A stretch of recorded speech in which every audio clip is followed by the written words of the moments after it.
Some of you who know me are probably expecting some big emotional intro thing about how significant Chrono Trigger was when it entered my life, but if I'm being completely honest, Chrono Trigger just kind of stumbled into my life.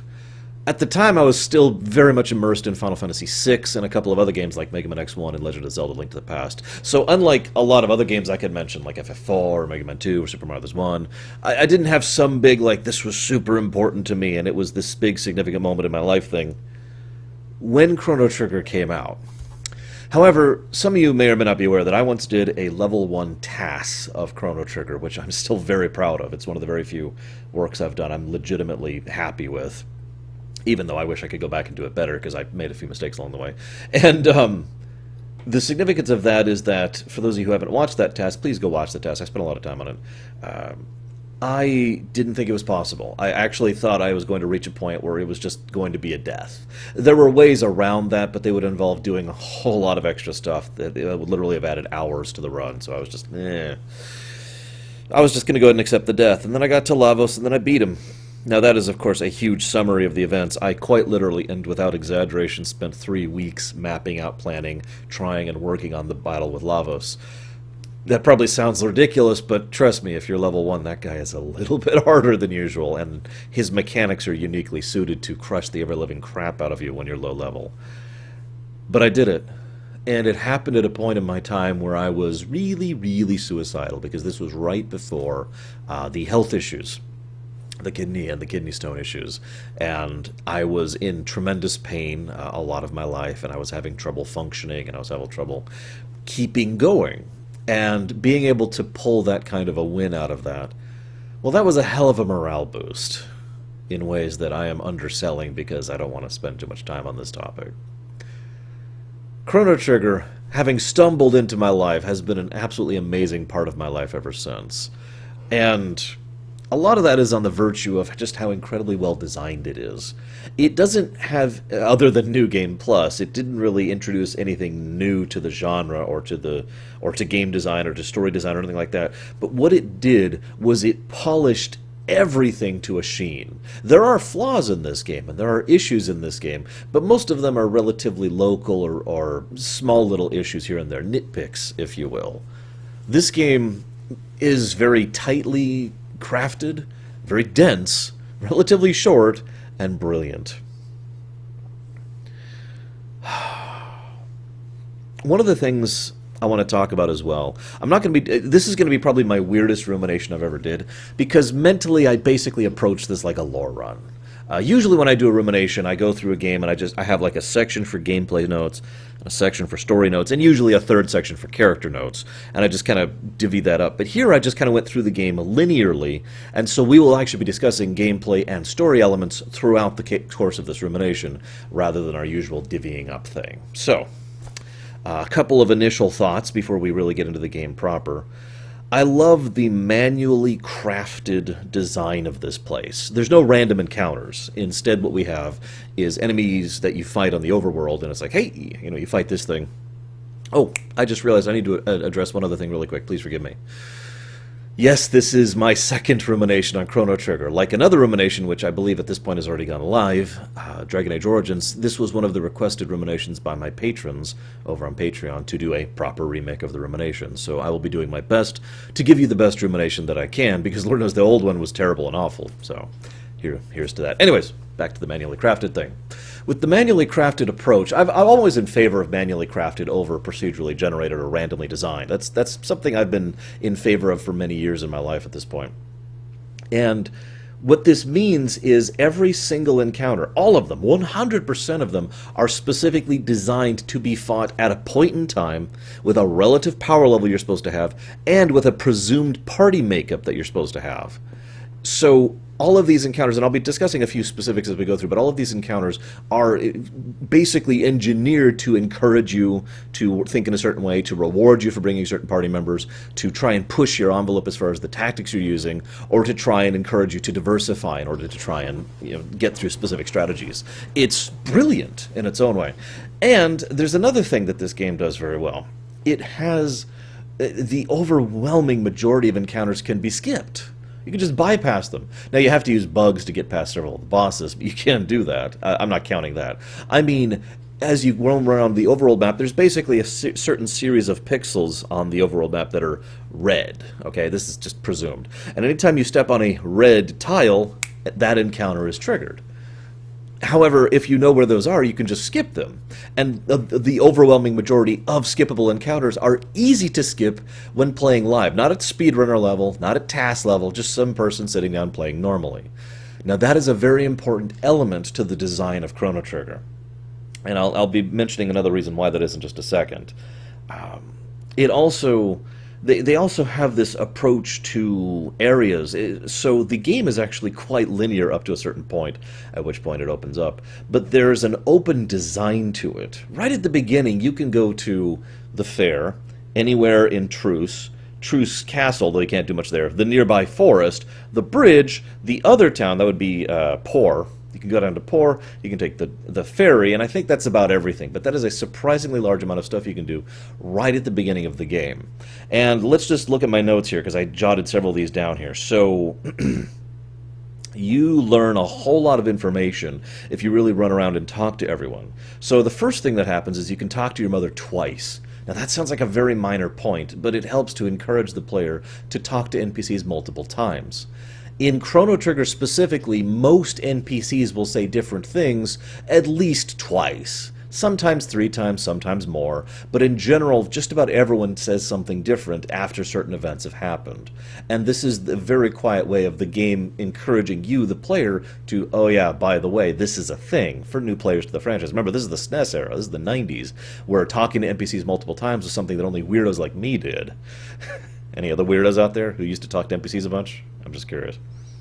So, then you go and you can hit the nearby inn, where there's 2 bits of information, well, 3 bits. You learn about the Faire very early on. Lots of people talk about the Faire and its significance, so you get some exposition through that. But you also learn there's been earthquakes recently, which is actually a tease for the fact that the Day of Lavos is coming. Then you see a chest in the upper right, and anybody who has any kind of visual acumen will notice that chest and say, well, that doesn't fit. It actually uses a slightly different palette, not literally, but functionally a different palette from all the other things in the area. It uses the 12,000 BC palette. Now, it's not literally a different palette, but you know what I mean. And so it looks different, it looks standoutish, and if you interact with it, you get a little musical thing, like da-da-na-na-na-na-na-na-na-na-na. Just kind of cementing it there in your mind. And you'll see several of these as you go throughout the game, and because of that initial one, or whichever one you encounter first, it kind of sticks in your brain so that much later, you kind of remember, oh yeah, now I can open those things, when you finally see that interaction. Anyways, moving on. You go to the noob house, where you can learn about all the basic stuff. A funny little side note, back in the day, noob houses were a lot more common feature in RPGs.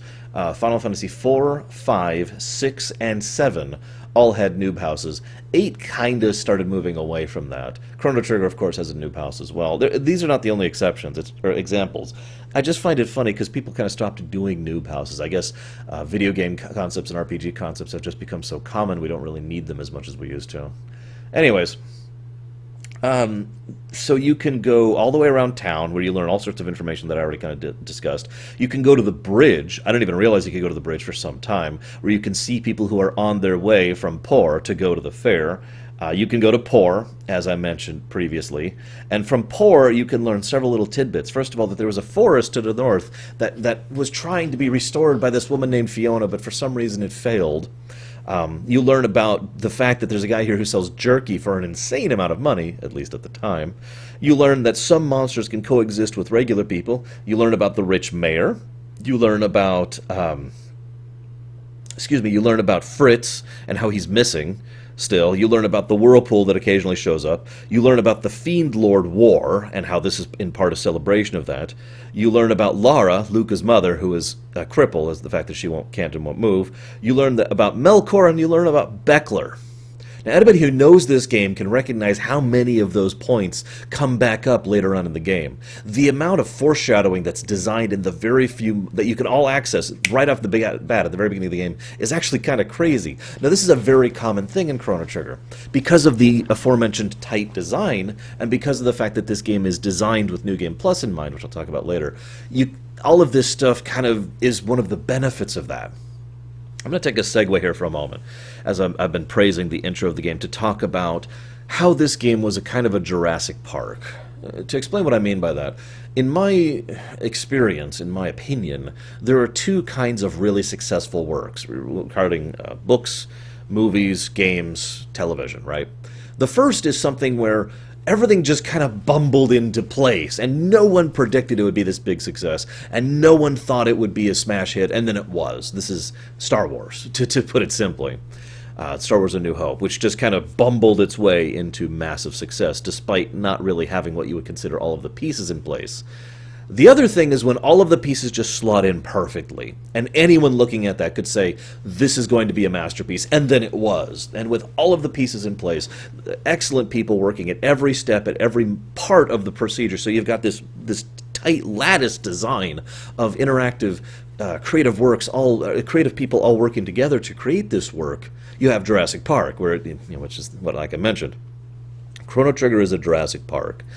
Everyone talks about the dream team, but even ignoring the big four, or big three, if depending on how you define that, this was a confluence of a lot of different things. The very reason Chrono Trigger came into being is because some guys who were technically rivals at the time got together and said, hey, you know what'd be cool is if we did a game like that was about time travel. Oh, that sounds kind of neat.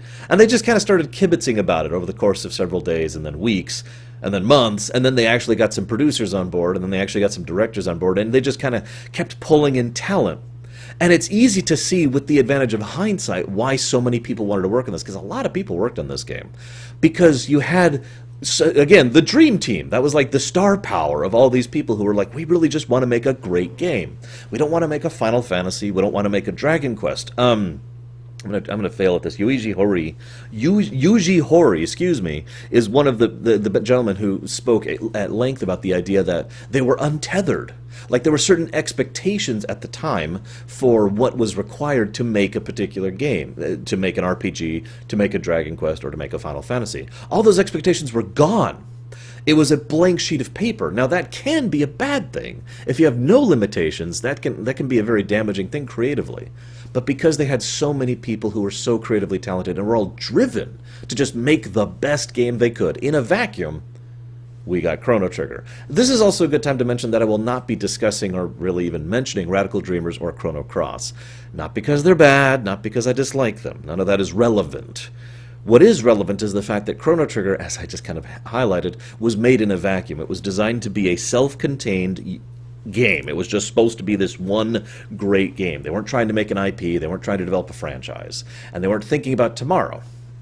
I will discuss this next week or last week, I forget which, when it comes to another rumination that I'll be doing, and why I will not be discussing other works in that one, because it wasn't designed with the other works in mind. It was the same actual issue with Dragon Age Origins, now that I think about it. Another thing I want to talk about here is there's a huge number of skippable actions in this game. Remember all that stuff I mentioned as far as all of the side stuff you can do right at the beginning? All of that is optional. You know what you have to do? You have to go to the Faire, go to the top area of the Faire, bump into Marle, get her pendant back to her, go down, talk to one NPC, go up, talk to Luca, talk to Marle, that's it. And then you're back in 680. That's all that's required. Chrono Trigger, if you're not listening to me here, has basically did the next best thing to adding skippable cutscenes in the SNES era, because an overwhelming amount of stuff is just completely bypassable on replete playthroughs. Now, this is important because, as I mentioned before, this game has New Game Plus, and you don't really, like, imagine if for a moment, if all the stuff I talked about, talking about all the people and all the things in all of Pour and all of Truce, imagine if all of that was mandatory, and I bet that's not hard for you to imagine because you've probably played a JRPG or two or three where that kind of thing was mandatory, where in order to progress you had to go through this cutscene and had to talk to this guy and had to go through this cutscene, etc. But it's not. And thus, Chrono Trigger never bogs itself down. The amount of actions that are required to progress in this game are incredibly minimalistic, and you can't tell me that's not by design. Another thing that's interesting about this game, and this is more interesting for people who are doing low-level runs and challenge runs or speed runs of this game, is the fact that Chrono Trigger is astonishingly predictable. What I mean by that is, in a game like, I'll use another game that I know fairly well, Final Fantasy VI, if you swing at someone, you will do like 436 damage. But if you if you wait 2 more frames, it'll do like 487 damage. If you wait 3 more frames, it might do 460 damage, and so forth and so on. In Chrono Trigger, that type of RNG doesn't exist. Instead, you will do X damage, which is always absolutely a straight mathematical formula. Your attack power multiplied by any variables, which are all very static and understandable, usually buffs and stuff like that, minus their armor equals damage done. So if you swing on an enemy, at any point in time in this fight, it will always do the same 75 damage, or if you crit, 140 or whatever. Now, that also it means that you can kind of predict when certain events happen, and I don't want to get too much into the gameplay mechanics of this, because that's usually not the focus of Ruminations. If you want to hear more about the mechanics of how this game works, again, I have a level 1 task up where I discuss it at length for like 7 hours. What? It's a level 1 task. Now, another interesting thing about this game is that most people look at Chrono Trigger and think of this game as incredibly easy, and that is absolutely true, presuming certain circumstances. When I was going back through this game, I was actually riding the orange line. Now, to explain what I mean by that, I was dodging most encounters, which meant that I was generally under-level. You got the red line, the orange line, the yellow line, which is at level for challenge, then the green line, which is overpowered, and then the gray line, which is where you're just stomping everything in your path. So I was riding the orange line, and it was actually a fairly challenging game. There were several bosses that actually gave me issues. And I mention that because this is not the first or last Square game that I've looked at that has exactly that feature to it. If you're doing everything at level, it's fairly easy. If you push yourself or challenge yourself, it suddenly becomes significantly harder. It's one of those weird things. I bet most people don't even know most of the mechanics of the Dragon Tank fight, for example, or of the RY series, pseudo-boss fight, because those mechanics are things you can usually bypass by just killing them quickly. But if you're not killing them quickly, well, then they hurt, and they cause you a lot of issues. Anyways, I mention that because that whole riding the orange line thing is something that I like when a game designs that. In other words, it's the next best thing to actual difficulty selection. Make of that what you will. I mean, I prefer an actual difficulty slider, but the fact that you can just bypass enemies in order to increase the difficulty is something I like, or you can bypass enemies because this is your 13th time playing through the game. Which brings me to my next point of how this game is easy. Items are cheap. It is extremely easy very early in the game, like at the absolute latest. The first time you hit 2300 AD, it is very easy to max out your number of potions. And unlike in, say, FF6, to continue the parallels, maxing out your potions isn't something that you'll be done with within like 3 dungeons, because potions are crap over in FF6. No, over here, potions are like half or a third of a full heal, and you can get 99 of them very early on. Even shelters are relatively easy and cheap to get. I'm not complaining. I'm just pointing out that the game gives you these options in order to make things relatively easy. This is probably a good time to talk about the alternate leveling style. Now, most of the older games have fairly linear alternate leveling methods. You've got your standard your standard vertical leveling, your level, your experience, and then you've got the standard horizontal leveling, which is your equipment, and then you usually have one alternate leveling method, like the classes in 5, the Magicite in 6, the Materia in 7, and here it's the techs, and the ability to get tech points and using techs. Now, this is all fairly basic level, but I found myself thinking something as I was going back through this game. I'm not going to name names, but there's another game that I've been pseudo-playing recently where you've got your level, your equipment's level, your equipment's unlock point, your gem level, your sync level, your alternate abilities, right? And that's actually a fairly mild example of that. I really feel that too many modern JRPGs, most notably within the last 10 years or so, don't really understand that they don't have to have an incredibly convoluted leveling system, especially since many of these leveling systems kind of aren't really interesting. Like at least to me, this is purely opinion, of course, and I don't want to name specific names, but I can think of several, and I'm sure you can too, where you can do X, Y, Z, A, B, 3, 10, and 5 in order to customize your character, but you don't really feel like you're customizing your character because all of these things only change your character in minor ways. So it's like you're adjusting the slider like a couple steps up or a couple steps down, to stretch the analogy. And I don't really feel like I'm customizing anything there. To use a direct parallel, one of my favorite alternate leveling systems, which is Materia in 7, you feel like if you re-equip and readjust that Materia, you are significantly changing your playstyle. Like, The fact that materia, for example, if you load down Barrett with tons and tons of summon and magic materia, his ability to be a physical capacitor in terms of taking damage or dealing physical damage goes down significantly. But his ability to do magic goes up, and so you can specify who does what and how people are designed. I like that. And I like that in Chrono Trigger too. It's not exactly the best system ever. It is fairly basic, but the basic mechanic is acceptable because the game is designed around it. As I mentioned earlier, positioning and design of all of the manually crafted encounters means every single encounter is built for whatever they think you should or could do at any given point in time. And this becomes more and more apparent the more you go through the game. Unlike some games where they designed the early stuff very well and the later stuff falls off. Oh, no, no, no, no, no. But pretty much by the time you get the Epoch and start heading out, you have tons and tons of different encounters which are interesting and well designed and varied and awesome. My personal favorite boss in the entire game is the last boss, which is very rare for me. And the Ret Knight is probably the second one. The Ret Knight is actually a brilliantly designed boss if you really analyze it. Now, that I say this so much.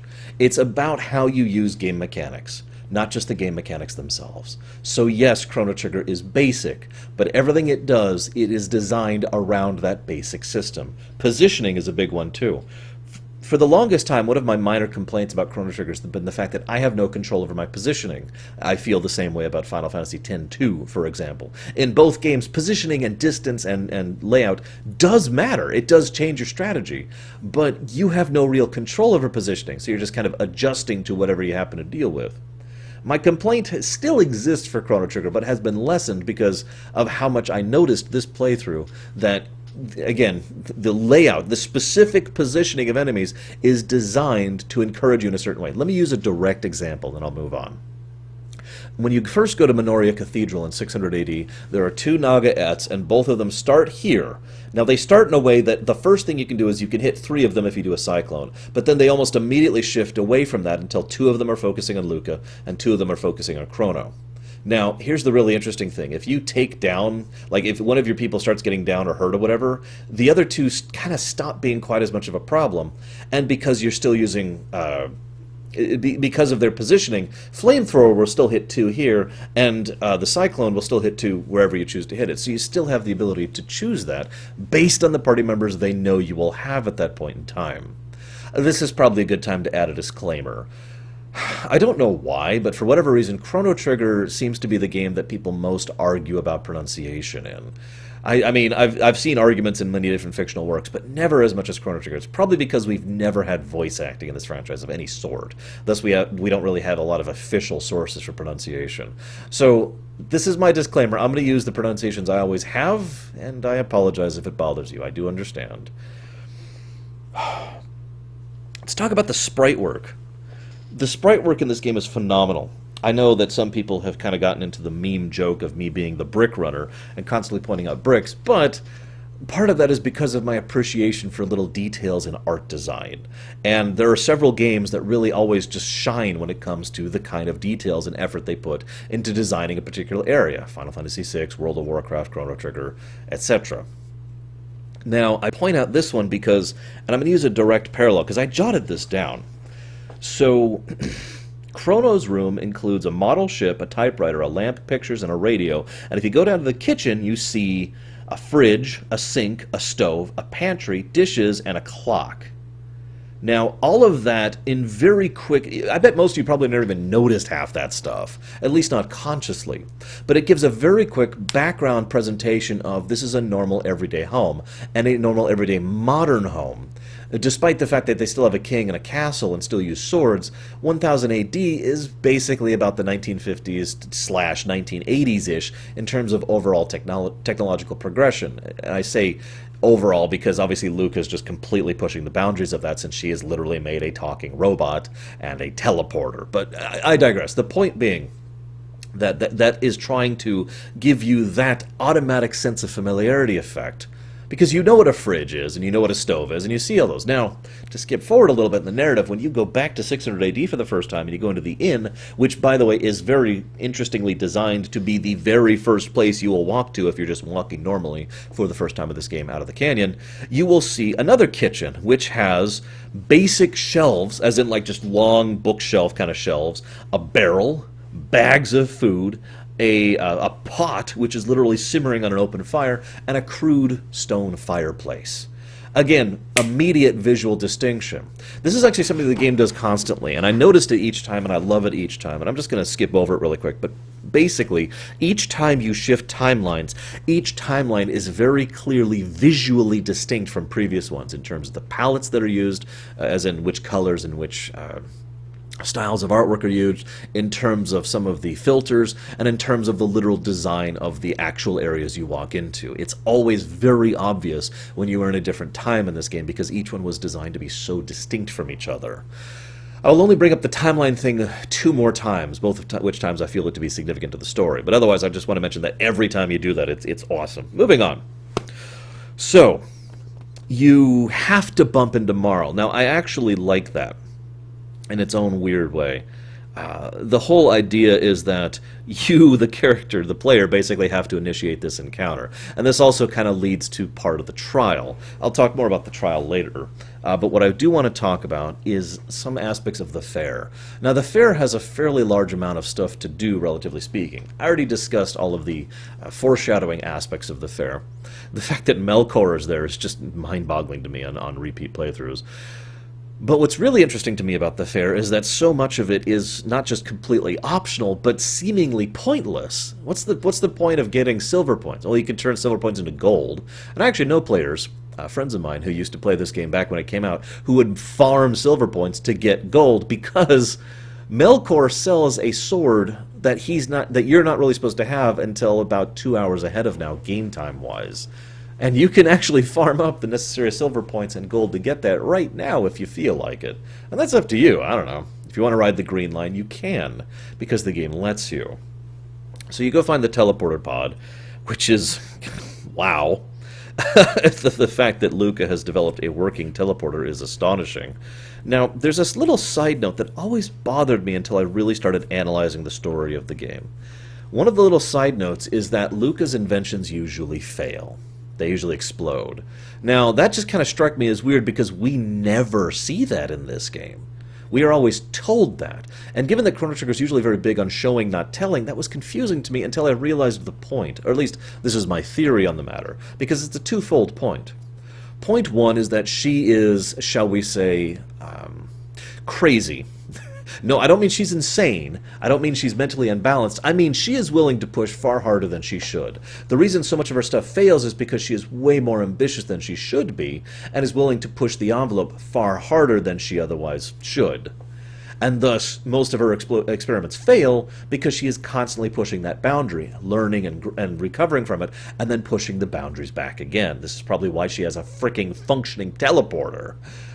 Which, of course, brings me to my next reason for thinking this. Very shortly into the development of this game, very shortly into the story of this game, she develops the time gate which can trigger the time things. Now, that's basically her first real working invention. And I point that out because it's significant, because the next thing she encounters is the future, with computers and lots of information and a working robot, a working sentient sapient robot.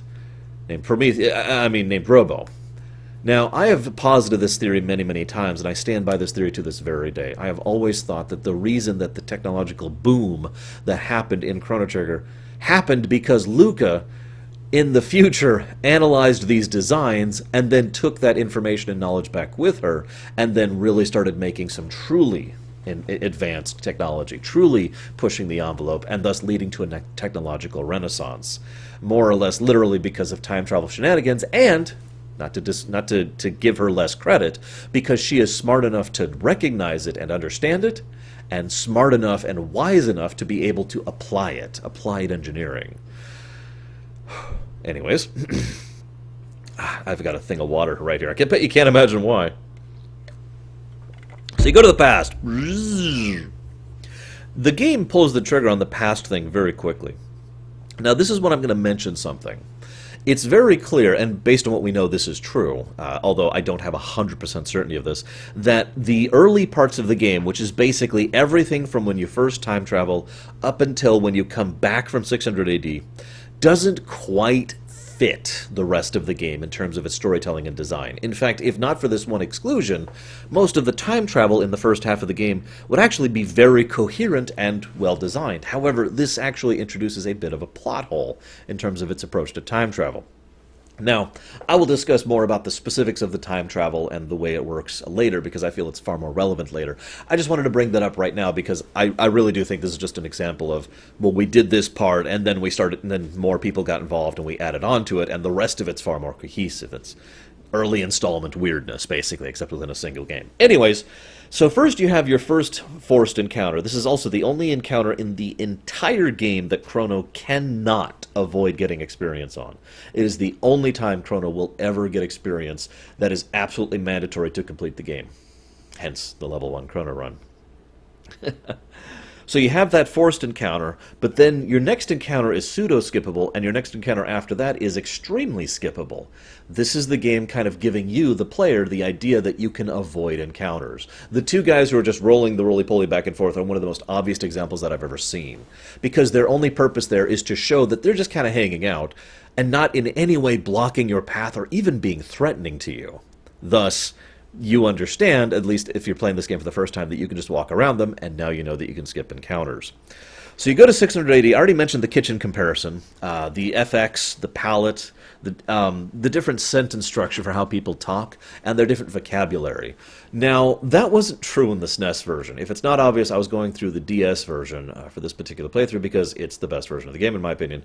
And the new sentence structure is, in my opinion, one of the better aspects of 600 AD. Because it's nothing particularly prosy, but it is kind of leaning in a prosy fashion, and they do use a slightly different vocabulary than everyday English. And it's all still fairly understandable, but the point is it still gives it that very distinct flavor to feel like you've gone to a different time, rather than people who are just talking everyday normal English casually and as if nothing happened.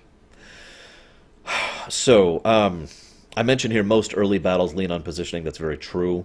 Everyone mentions that Marl looks like Queen Lean. If I'm being honest, this is probably one of the aspects of the game that's kind of Because one of the things that Chrono Trigger does that I don't like is that it tries to connect the points between the time periods a little too closely. The fact that Marl looks like Lean, the fact that the Sunstone grows at the same rate across time periods, the fact that there's someone who is a obvious hint to being an ancestor to Luca, even though this is 400 years before Luca, etc., etc. That complaint aside, I say here in my notes, this is the last time I'll mention the skippables, but this is another example of lots and lots of skippables when you get to 680. There's a lot of information you can get from the inn about the missing queen. If this is your first time you see Toma, who will be significant for most of the rest of the game to some extent or another. This is when you find out about the war against the Fiend Lord, which is currently going on, and they're currently losing, which I remind you, the previous Faire, which you've already seen, was a celebration of its success. You can go to the castle, you can find out more about Cyrus, you can learn about the little personal story between the knight captain and his brother, the head chef, the master of kitchens. I point that out because one of the other things that I will not be doing every individual point as we go through this, Chrono Trigger is really kind of more suited for a low run than a Rumination, is that there are a lot of little personal stories throughout the entire game.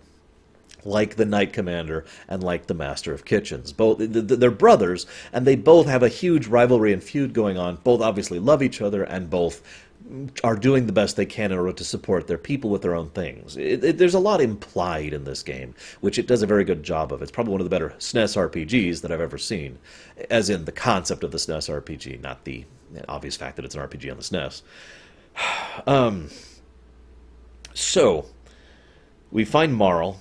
Lots of stuff is there. Oh yeah, we also learned about the Chancellor. We learned about some gossip. The fact that there might be an affair going on. Lots of people assume that you, Chrono, are having an affair with Queen Lean, which I find funny, because by all accounts Cyrus was actually having an affair with Queen Lean, but I digress. And Ice Cream, I don't know what the heck that is, but we gotta figure that out. And I mentioned the small personal stories. There's another sealed chest, which if you're paying attention to, you notice. This is also a good time to mention the asymmetrical design. I wanted to give credit to Pat Holland. I hope I'm saying that name right, because I didn't prep myself for this. I've been nonstop slamming this game for the last several days, so please forgive my scattered thoughts here. I will be putting a link to his YouTube, and I'll be putting a link to his site in the quotes. Excuse me, in the comments down below. And I just want to make sure that I'm having the right guy here. Right? Yes. Yes, that's him. Okay. I just wanted to make sure. Yes, Pat Holloman. Pat Holloman? I don't know if I'm saying that right. He has done a lot of extensive analysis of Chrono Trigger, and I will be referencing some things which he and I agree on several times throughout this work, including the asymmetrical time travel design, and I wanted to give him credit and a shout out. What I mean by asymmetrical time design is in several instances there are moments where you have you, the player, and the camera you're following follow an X amount of time that passes. Let's say 5. It doesn't matter the time limit, just 5 passes. However, when you get back to a period of time which you've gone through, the 5 that have passed for you clearly has been more for them. Now, this makes sense for 2 reasons. First of all, from a purely narrative and constructive, out-of-character perspective, it's something that allows the story to progress in ways that otherwise it wouldn't, and it means they don't have to bog you down with all the nitty details in between. Instead, the 5, let's say days, the 5 days for you is maybe 15 days for, say, 600 AD. This is probably the most obvious example of this is when you get back to 600 AD after coming back from the future of 2300 AD and 1000 AD in order to start the war against the Fiend Lord in the Battle of Zenin Bridge. It's obvious based on circumstances and based on the evidence we have there, like the fact that they've run out of rations, they've been fighting for some time, the bridge has been rebuilt, etc., that far longer than simply 5 days has passed. Now, the in-character reason this makes sense is because of the nature of the time travel you use in the entire first half of the game. I still want to kind of save my talks about that because I really want to talk about that all in one chunk. All I'm going to say is that right now, the method by which you time travel, the time gates, is something that is clearly directed, and that's all I'm going to say about that. Hence, it makes sense in-universe that whatever is flinging you from time area to time area is not flinging you linearly, but rather however it chooses to. Anywho. So, Marl disappears. Now, this is kind of a plot hole, if I'm just being completely honest. Now, this is where I have to once again mention that Chrono Cross is not something I'm considering, because I know Chrono Cross has the Dead Sea and the acknowledgement of dead timelines and all that fun stuff, but there's just too many problems with this particular aspect within Chrono Trigger. Let's look at the evidence, shall we? Marl disappears because the idea they have is that they have ceased and discontinued their efforts to search for Lean because they already found her. It's Marl. But that's not true, is it? Because Frog is already at Minoria Cathedral, and to be blunt, I'm pretty sure Frog could have succeeded in saving Lean anyways. Hence the idea that whether you intervened or not, Lean would still be saved. The specifics would vary, but she would still be restored to the timeline. If Lean is still saved by Frog, then we have a situation where Marl wouldn't disappear. Now, we could argue specific niggling details, like the fact that maybe Frog would be a little bit slower without us and thus wouldn't save Lean in time, because Yakra might have been planning to actually kill Lean. These are things that we can debate, and I will acknowledge that. However, the other reason I consider this to be a plot hole is because this is the only time time travel acts like this, basically in the entire first part of the game. We see an individual who is functionally from the future disappear in the past, where we're currently at, because of alterations to a timeline which have already happened. I probably shouldn't even have to go into detail to explain how all of that doesn't line up. Any other time where there is an alteration to the timeline, the effect is felt instantly, as it should be, because time has been changed. There's no wave effect. There's no eventually. Now, the other problem is time travel's exemption clause is something that exists within this setting. We, by our nature of time traveling, constantly retain our memory of the original timelines. For those of you who don't know what that means, a time traveler's exemption clause means you, the time traveler, are immune to the changes to the time stream. What I mean by that is if we weren't, every time we edit anything ever, our memories would instantly be adjusted in order to accommodate the new timeline because it was always that way for us. Make sense? But with Time Traveler's Exemption Clause, we remain completely unchanged as we interact with the timeline. Time Traveler's Exemption Clause is one of those things that's basically required to write time travel in fiction because otherwise it just becomes a nightmare's mess. Which brings me to Marl, who vanishes as a consequence of this thing. In addition to her vanishing, she mentions that she has cognizance while she's gone. Now again, Dead Sea kind of makes that make sense. But I have my own theory, and I will admit, this is a theory which is not canon. I want to make that very clear. However, it is my opinion that this theory fits rather smoothly with the sequence of events. So the real answer is they made this part of the game before they made the rest of the game, so they hadn't really decided the rules of time travel yet. That's the real answer, and let's just all acknowledge that that's the truth. Now, my in-character explanation for what happens, because I do think this fits well, is that Marl was grabbed by, I don't know, the entity, and pulled away from normal time for a moment as a specific impetus to current events. Because Marl's disappearance has two very big impacting moments on Chrono Trigger, really. The first is the most obvious. It gives you, the players, it gives you Chrono, let's just talk in-universe. It gives Chrono and Luca an idea of what's going on, the understanding of the fact that they have time traveled, and the desire to try and intervene. The second point is really, really important, because this is the one and only time the players do something and it seemingly changes the time stream before the second half of the game. And in so doing, the players, I keep saying the players, the characters now have the idea in their head that they can change time. Now, if you don't understand why that's so significant, in 2300 AD, Marl, Luca, and Chrono discover the Day of Lavos of 1999. Ha ha ha. And they discover that the world has been destroyed and they're now in the future. Luca's automatic reaction to that is just depressed glumness because, well, I guess that's the end of that. Marl is the one who says, no, we have to fight this because we can change history. We've already changed history, right? Now imagine that moment if they had never changed history, if they had been cohesive with the idea of not being able to alter history in the first half of the game, which all other aspects of the first half of the game are cohesive with. They don't change history in the first half of the game. At best, they alter a few details, but even that is debatable, and I would actually argue is not true, for reasons we'll get to when we get to 12,000 BC. So at every point in time, all that they have been doing is completing history, Type 1 time travel. But if they only ever completed history, then Marl would have never disappeared, and they would have never realized, or thought, I should say, that they can change history. And thus, they would have been looking at this like, instead of, oh, we can change this, it would have been, well, this is our future and there's nothing we can do about it. And you can see why that then becomes so important for the construction of the rest of the game and the narrative in general. How did Luca get into Guardia Castle? It's always kind of bothered me. Chrono has this whole issue and has to have the queen herself get him in. Luca just walks right in. I like to think she shot at the guys a couple times. Was like, let me in, I'm a wizard. Most of the dungeons in this game are actually quite small. I know that sounds weird, but let me use Minoria Cathedral as a specific example.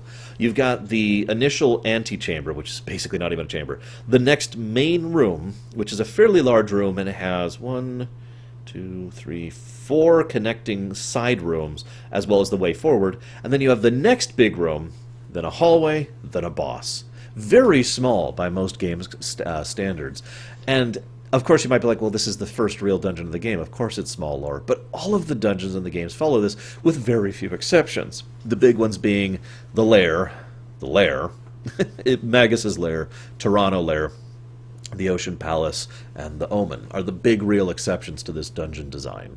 And I feel like that's another part of that whole tightly crafted, manually designed, dense dungeon design that goes throughout the game. And I just wanted to mention that really quick. So, I already mentioned that. I'm sorry, I'm looking at my notes here. One of the other things that the game does, I just want to mention really quick, is it has this thing with selective respawning and ad generation. Now, one of the things the game will do, and the Minoria Cathedral introduces us to both ideas, is some enemies will respawn, even within a dungeon. Most enemies don't, actually. A huge number of enemies in this game do not respawn, and thus you can't really farm exp in the strictest sense of the word, except in a couple of noteworthy areas, most of which are towards the latter half of the game. However, lots of fights, too, you'll be like, well, here's 2 snakes. Okay, I could take on 2 snakes. And they're like, oh my god, intruders! And they immediately summon reinforcements and fight you in a larger group. This is another aspect of the design of the encounters that's brought up here very early in the game, so that you're aware of it, because it'll be a really common element later on. The general idea is, don't walk into any fight assuming it's going to be easy, because you never know what you're actually going to be fighting. I mentioned the approach to trash in general. And the difficulty in the orange curve, Final Fantasy X-2, I've mentioned all of that. A lot of the abilities that you gain when party members join you are all very specifically designed to help you through whatever area you are going through when they join you. Frog joins you built in with a heal. Now, it is possible, I shouldn't say possible, it is extremely likely that you have no form of healing. You probably don't even have that many potions at this point of the game. But you do have Frog, who has Slurp, which is very, very cheap to use. Thus, you have a useful party heal to use relatively early on. This also introduces you to the idea that some of your damage has to be sacrificed for the sake of survivability, which is something that will be a recurring trend in several of the tactics moving on. Another probably better example of this same concept is when Robo joins the party, because Robo is incredibly high utility, probably the most generally useful character in the entire game, with the ability to do a lot of single target damage, a lot of AoE lightning damage, a decent amount of AoE shadow damage, a heal, and an AoE heal. He can do tons of different things, and he also has very, very useful double text, but I'll talk more about double text in a bit when I feel it's more relevant. Moving on. Telling you, this should have just been a lore run. Several of the enemies here are also vulnerable to magic only, which means that Flamethrower from Luca, which she is extremely likely to have at this point in time, is much more useful than either of your 2 heavy damage-dealing people, Chrono or Frog. And I point that out because that's also going to be relevant later when you get to the Hecarim Cave. Now, let's talk about some lore stuff for a moment. The Fiends, the Mystics, have the ability to appear as normal humans, and by all accounts, they both sound and look like them. And they certainly can stay in character, to some extent. So, why do you think that is? One of the things that I know several people have just sort of automatically assumed is that they just have the innate ability to shapeshift. I don't buy that, personally. I actually think it's more of a site-specific thing. It is my opinion that these people have either equipment or specific magic which is cast upon them as infiltrators in order to infiltrate. A glamour, if you will. And these glamour equipments or glamour spells allow these specific mystics or fiends in order to appear as humans. And otherwise, they wouldn't be able to unless a significantly powerful mage, probably Flea if I'm being honest, has the ability to cast that upon them. I also like the headcanon idea that Flea is the source of all these glamours, but that's not really related, and it's just a little bit of world building. So, let's talk about the fact that every person can only equip a certain type of weapon. Now, this is not exactly a new idea. However, this is kind of a... well, okay. The advantage of this is that you, as a game designer, can pretty much always predict what kind of equipment someone will have, roughly, at any given point in time. So you can design your difficulty curve approximate to what kind of equipment your players actually have.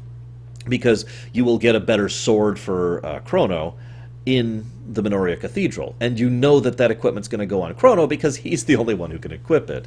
You also know that you're not going to get a gun. By the way, quick little aside, I like how, with only a few exceptions, Luca doesn't get new guns in eras where guns didn't exist. But at the same time, you don't really get swords in eras where that's not common, and so forth and so on. Just a nice little touch I wanted to comment on. Anyways, so you can reasonably presume that that sword's going on Chrono, because if they found it at all, he's the only one who can use it. That's the benefit of that. Now, the detriment of that is obvious. You are limiting the player's ability to customize their characters. There's also kind of an in-between of this. So FF7 and Chrono Trigger are both extremely limited. Everyone has their type of weapon, and that's all they can use. And that does make a degree of sense from a lore perspective as well. However, another game I could mention, that would be Final Fantasy VI, has the ability to limit you, but not completely. You can use swords, long swords, great swords, but you cannot use katanas or daggers, for example. But this guy can use daggers and rods, but cannot use, etc., etc. And only one person can use, well, two people can use claws. It's a method by which you can ensure some of that limitation, but some of that customization still exists. I'm still not sure to this day which method I prefer. I just wanted to discuss it in brief when it comes to different aspects of designing the equipment curve for your characters going through an RPG. So we encounter Yakra. I will kill you, Queen Lean. That's why I've been holding you in this room for God knows how many minutes and not doing anything about it. I don't know. I kind of wonder if Yakra's actual plan was to completely replace Lean. Remember, we do actually see one of the glamoured mystics in the Minoria Cathedral who looks like Queen Lean, so that might have been the plan all along. I'm not sure. What I do know is that Yakra is basically here to be a forced tutorial in counter design. Now, I know what you're going to say. Gatto, back in the Faire, is also a counter design boss, if you could call it that. But this is the first time you, the player, are forced to encounter someone who uses the counter design. What I mean by that is you hit him, and if you are too far away, he does a counterattack which hits your entire party.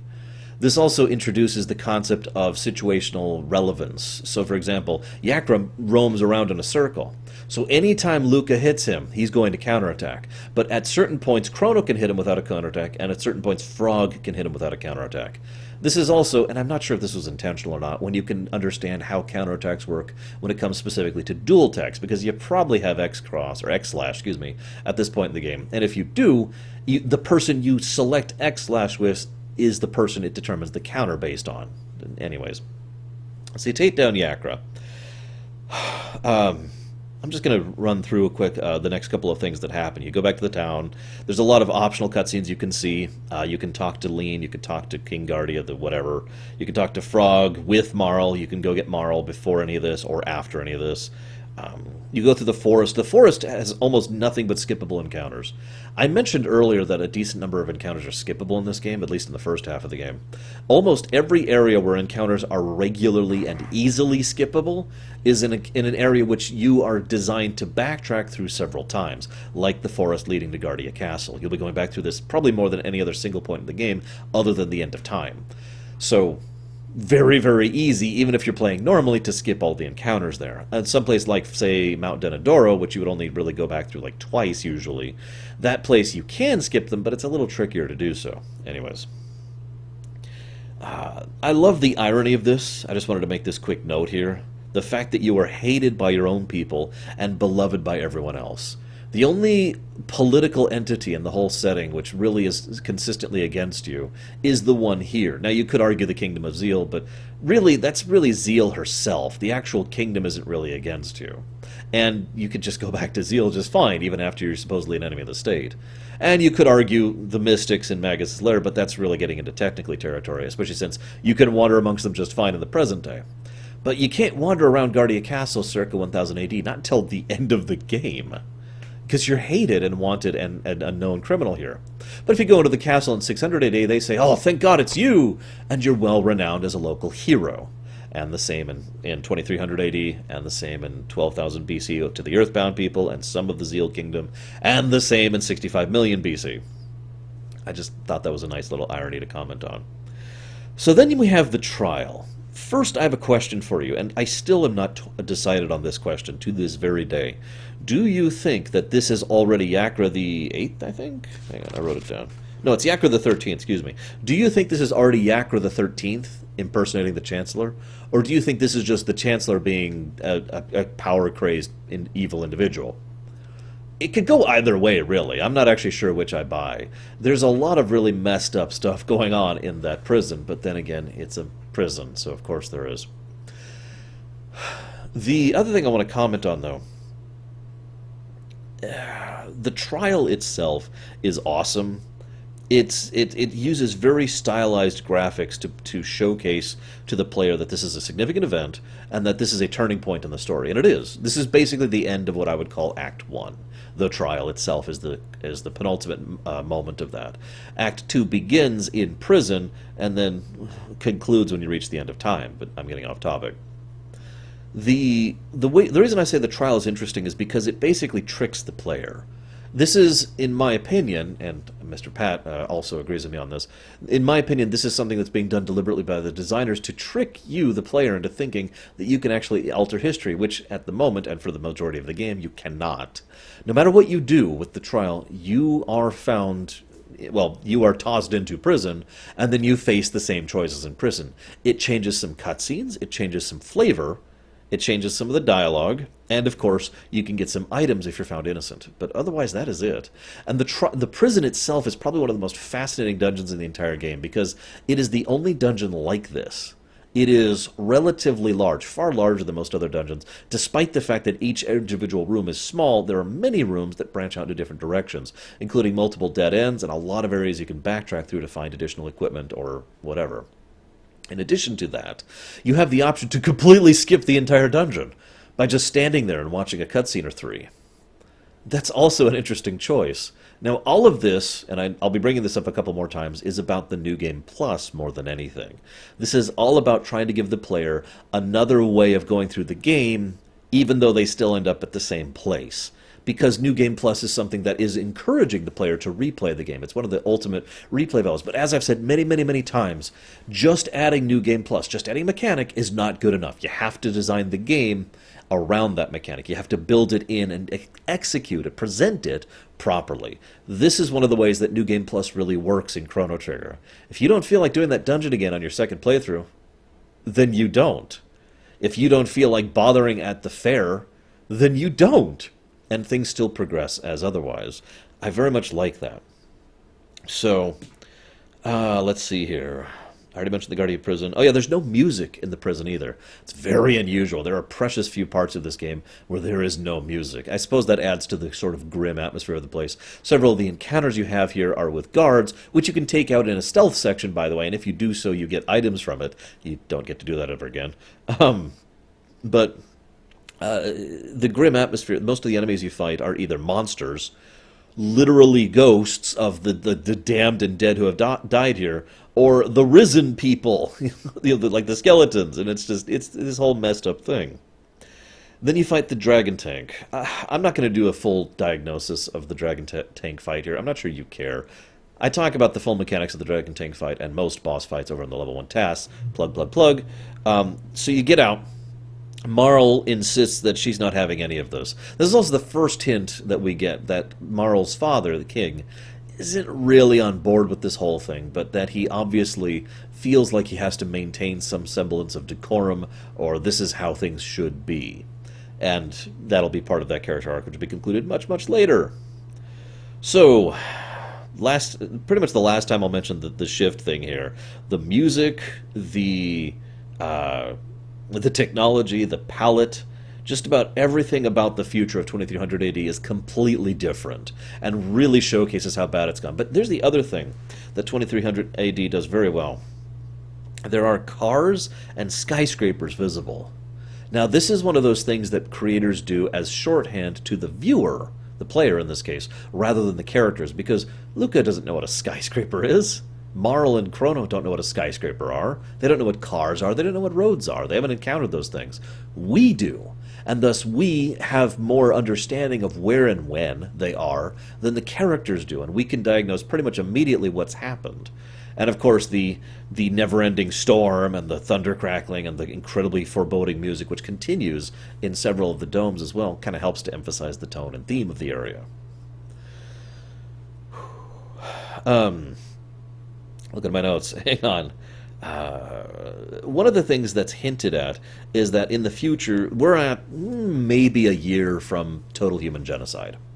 Like, we're not far off is the point. That this is the very tail end of humanity, when the last few remnants are actively, currently dying out. I kind of like that because, again, it's part of that whole guided tour aspect of time travel that happens in the first part of the game. That the entity, let's just refer to it as it is, it's very specifically and deliberately tossed you here so that you could see life as bad as it's getting. If this was maybe 200 years previous to now, humans are probably doing a lot better overall. Still had food, still had population centers, and were actively still fighting against the robots, which we'll talk more about later. So we find out about all this thing. The inner Tron is actually a brilliant invention. One of the weird things Chrono Trigger did, which was ahead of its time, is the inclusion of convenience features when it came to healing your party. Now, obviously, previous games had done this to some extent, like the healing wells in previous Final Fantasies. But in Chrono Trigger, using a tent just goes and you're done. Using an inner Tron, and you're done, right? In a lot of aspects, getting your party back up to full status takes very little time, real time, and thus doesn't feel like a bother to do. It's just a minor touch that's something that later games would use a lot more extensively. So, we find our way through the area, we deal with that goddamn rat. We can skip the Guardian fight, although you have to bug it to do that. Almost all of the enemies here are monsters, mutants, and robots. Now I want to mention something, because this I think is the first time I really started noticing this, although it was actually in the factory. A lot of games use palette-shifted enemies in order to make additional enemies. This goes all the way back to FF1 and Dragon Warrior 1. The idea is there's a slime, and then there's an orange slime, and then there's a pink slime, and then there's a green slime, and right? It's the same graphic, it's just had its colors shifted around. Now, we've kind of always accepted this because it's something that saves a lot of development time. But one of the things Chrono Trigger did that I think was very brilliant is that for the most part, most palette shifts are within a time area. So in other words, you don't usually see robots of a different color back in 12,000 BC, for example. Now, all the robot palette switches are all in 2300 AD, and thus you can buy the idea that this is different members of the same species, or stronger members of the same species, or different members of the same design line, like with the robots, stuff like that. It's just a nice little visual touch that they added to the game, which I very much appreciate. This is when we get our exposition on Lavos. Now this is a big thing, because this is really when the game kind of gets started, right here in what is effectively Chapter 2. Because up until now, Lavos hasn't even really been hinted at or mentioned, not counting the intro tutorial, or excuse me, the thing that plays in the intro video. This is when we find out what Lavos is and what Lavos has done, and we understand kind of the scope and scale of the fight we're facing. Now, from this moment up until the end of the game, Lavos will be a central figure to everything. There are personal stories, there are private little aspects of the game that continue with character arcs or growth or whatever, but for the most part, everything in the game always rotates and revolves around the same central pillar, Lavos. And that is actually a very brave design choice, and something very few games actually do. And I do appreciate its particular execution here, because it makes sense. Everything you're doing because of a consequence of Lavos, or specifically to contradict or fight against Lavos. Even later on, we will find a method by which, we can defeat Magus, and therefore we won't have to fight Lavos. Because at that point in time, the idea of fighting Lavos is suicide. But we have found an out, right? Anyways. Lavos' scene, which is of course nothing but despair, is immediately contrasted with the seed which we give to the people. Now, that is a very powerful moment in a very quiet and frankly dark way, because that seed will not save these people.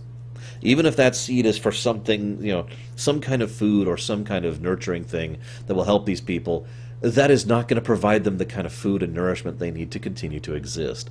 It's just going to slow down the rate at which they're starving to death. Now that is very dark, but it kind of emphasizes the point, because that's where we're at with Lavos. The connection between Lavos and the seed is that both represent a hope of something that we might be able to do, but in both cases is functionally impossible.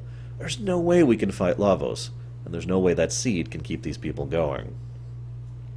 This is when we talk about the sewers. Now, the abandoned sewers is probably one of the biggest missteps in the entire game, in my opinion. And if I ever really have the time to sit down and do a... If I ever get the time to sit down and do a... Oh my god, I can't think of the name of my own feature. I've only gotten to do a couple of these. Keeping perspective. If I ever get the chance to do a keeping perspective of Chrono Trigger, this is one of the big negatives I'm going to give to the game. See, the sewer level is very obviously supposed to be done now. The enemies are at level to be challenging right about now, at about level 9 and 10. And the equipment they give is just barely better, specifically the Thunderblade, is just barely better. It's literally 2 attack points better than the Silver Sword, which you already have had 2 sources of at this point in time. So when you actually have to go through here, because you do have to go through here mandatorily, much, much, much later in the game, you'll just roll through this place as if it's not even there, and all the equipment and experience will be completely wasted. So that's the first way it's kind of weird. The second way it's kind of weird is that It's basically this weird sort of, and now for something completely different, right? It's just this strange, weird, jokey thing that has nothing to do with anything. And I'm not saying that's necessarily bad. I'm not requiring that all my games be grimdark forever. In fact, I'm one of those people who firmly believes in the idea of the silly factor being an aspect of some of the best serious RPGs out there. It just feels completely out of step and out of place to me. Then you go to see Balthazar. Now that's actually the other interesting thing, because if you go to the sewers now, you get two benefits out of this. Technically three. The third benefit is additional experience and tech points. But the first benefit is the Thunder Sword. I already mentioned that. And the second benefit is you get to talk to Balthazar. Now, Balthazar is just chock full of foreshadowing. He specifically references the Ocean Palace, the Blackwing, and he talks about Shala. Name drops her very, very early in the game, and he mentions Death Peak, no, you can't go yet, and all that fun stuff. He is a very typical, thing for people who are interested in the story to kind of digest, but obviously something you should keep in mind for later. All of this is, of course, optional, because shrug. But anyway, so you move on. You go to the Johnny encounter, the Johnny minigame. Let me just go ahead and say that I get what they were going with. There's a lot of gimmicks in this game, and a lot of them were ideas that were bouncing around the developers' rooms that were rejected for previous games that they've been working on. But I have to say the minigame of racing Johnny just doesn't work for me. I've actually analyzed that minigame on a task level. I talk about them in the task run. And it's really, really messed up in how brutal it actually is. Now, it's a fully controllable and manipulable fight if you know what you're doing. But the whole point is the more you're bouncing ahead, the more points you get. The more you're bouncing behind, the less points you get. Try to get as much points as you win. Winning it is a joke, and that's the one thing I'll give it. All you have to do is just sit there staring at the screen until you skip forward and boost, and then you win. That's all that's required. But I do find myself wondering why it was included. It's especially noteworthy because you don't have to do it. You can just fight your way through, but if you fight your way through, it takes a lot longer, and you're fighting enemies that are significantly stronger than you're supposed to be fighting at this point in the game. Anyways, so then you get to Robo. Now, Robo is probably... This is one of the more interesting aspects of the game, because this is the first time you can choose your party. I also want to mention double text at about this point in time. This is when this really becomes relevant. See, I know some people who think that double text and triple text are basically flashy and have no purpose, and to an extent that is true at high level, or at end game, or when you're doing a New Game Plus run. But when you're playing through for the first time, the most usually useful thing about any of the dual text that you get is that they allow you functionality you otherwise wouldn't have. And this is extremely easy to explain by the dual tech Aura Whirl. Aura Whirl is the very first AoE heal you ever get, and it will be your only AoE heal for a long time. Later on, Frog gets heal, and there's a couple other dual techs that work on that, and one triple tech. But for the most part, if you want to heal your entire party at one moment, you are reliant upon sacrificing Chrono and Marl's turns, and having both in the party at any given point in time. This is especially interesting since the factory which you go to is obviously designed more for Luca. Ignoring the fact that you get some equipment for her there, the more pertinent part is that she has a more interesting cutscene when it comes to the stuff with Robo. Robo himself is also clearly designed with the factory in mind. Again, I'm not going to go over every single specific ability, but let's just say that the amount of damage he can do with the abilities he has, as well as the fact that he has a ton of HP and defense for this point of the game, means that even if you're very low level, you could still have Robo basically carry you through the factory. The factory is also interesting in that half of it, well, about more like a third of it, is completely optional. The entire right half, you don't even have to look at. Technically, you have to go there to get the Zaby password, X-A-B-Y, but you also can go there to get some equipment and some other things that are relevant, or you can just skip to the left side, know the password, because if you know the password in advance, you can do it, and move your way through the game. Just quick little aside, I've always found it weird that you can completely skip knowing the password here, but you couldn't skip the password back in the previous dome, right? Now, I get why, because they wanted you to fight the Guardian fight, but that's really the only reason for that inclusion there. Anyways, moving on. So, you make your way through the factory. This is when we learn about the purpose of the robots, and the irony of the fact that they all call Robo a defect. Because they all insist that we must protect this place, we must prevent all intruders from happening.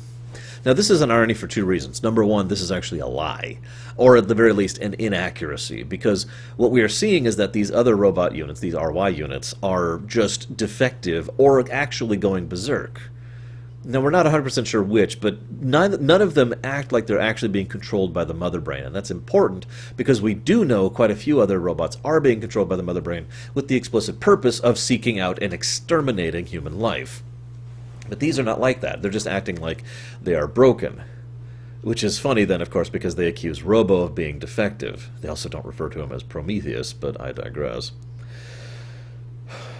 The other thing I wanted to comment on is Luca's ability to repair him. I mention that because, well, it's probably the first time Luca really gets her hands on some future tech, and again, leads to everything I mentioned earlier. So then you go through the time portal. You end up at the end of time. This is probably one of the most convenient and yet nevertheless better designed examples I've ever seen in an RPG of a limited party limit.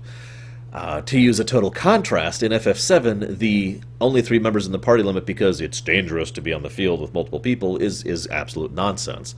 And even further made stupid because every time you get to a new area, the rest of your party is there. I get that a party limit is a thing. I get that that's an aspect of game design. Balancing a party of 8 is insane. In fact, 3 and 4 are pretty much the sweet spots when it comes to party size in terms of determining game difficulty and game difficulty curve. But here we have an in-universe explanation that actually makes a degree of sense. More than 3 people can't travel through time at once. And what's funny is this is not just a gameplay thing. Much, much, much later in the game, 4 people will travel through time, and one of them will end up at the end of time as a consequence. Gasper, the guy you talk to here. So that's actually pretty clever, and I do like the way they execute that. It's one of the more tightly designed aspects of the time travel in this game. So, I don't have much to say about Specchio. Really, I don't. He's cute and amusing. He has different phases and forms to himself. Basically, the stronger you are, the stronger he gets, and certain different forms of him give you different bonuses if you manage to defeat him. He is also designed to be something of a free tutorial. There's no consequence for losing against him, and there's an instant heal 1 room over. So you just get to try out your new magic against him as a way of understanding how magic works and maybe just showcasing it a little bit. I find that a little bit amusing because the very next dungeon, the Hecarim Cave, is a magic tutorial. Virtually every enemy in there is very resistant to physical damage and very vulnerable to magic damage.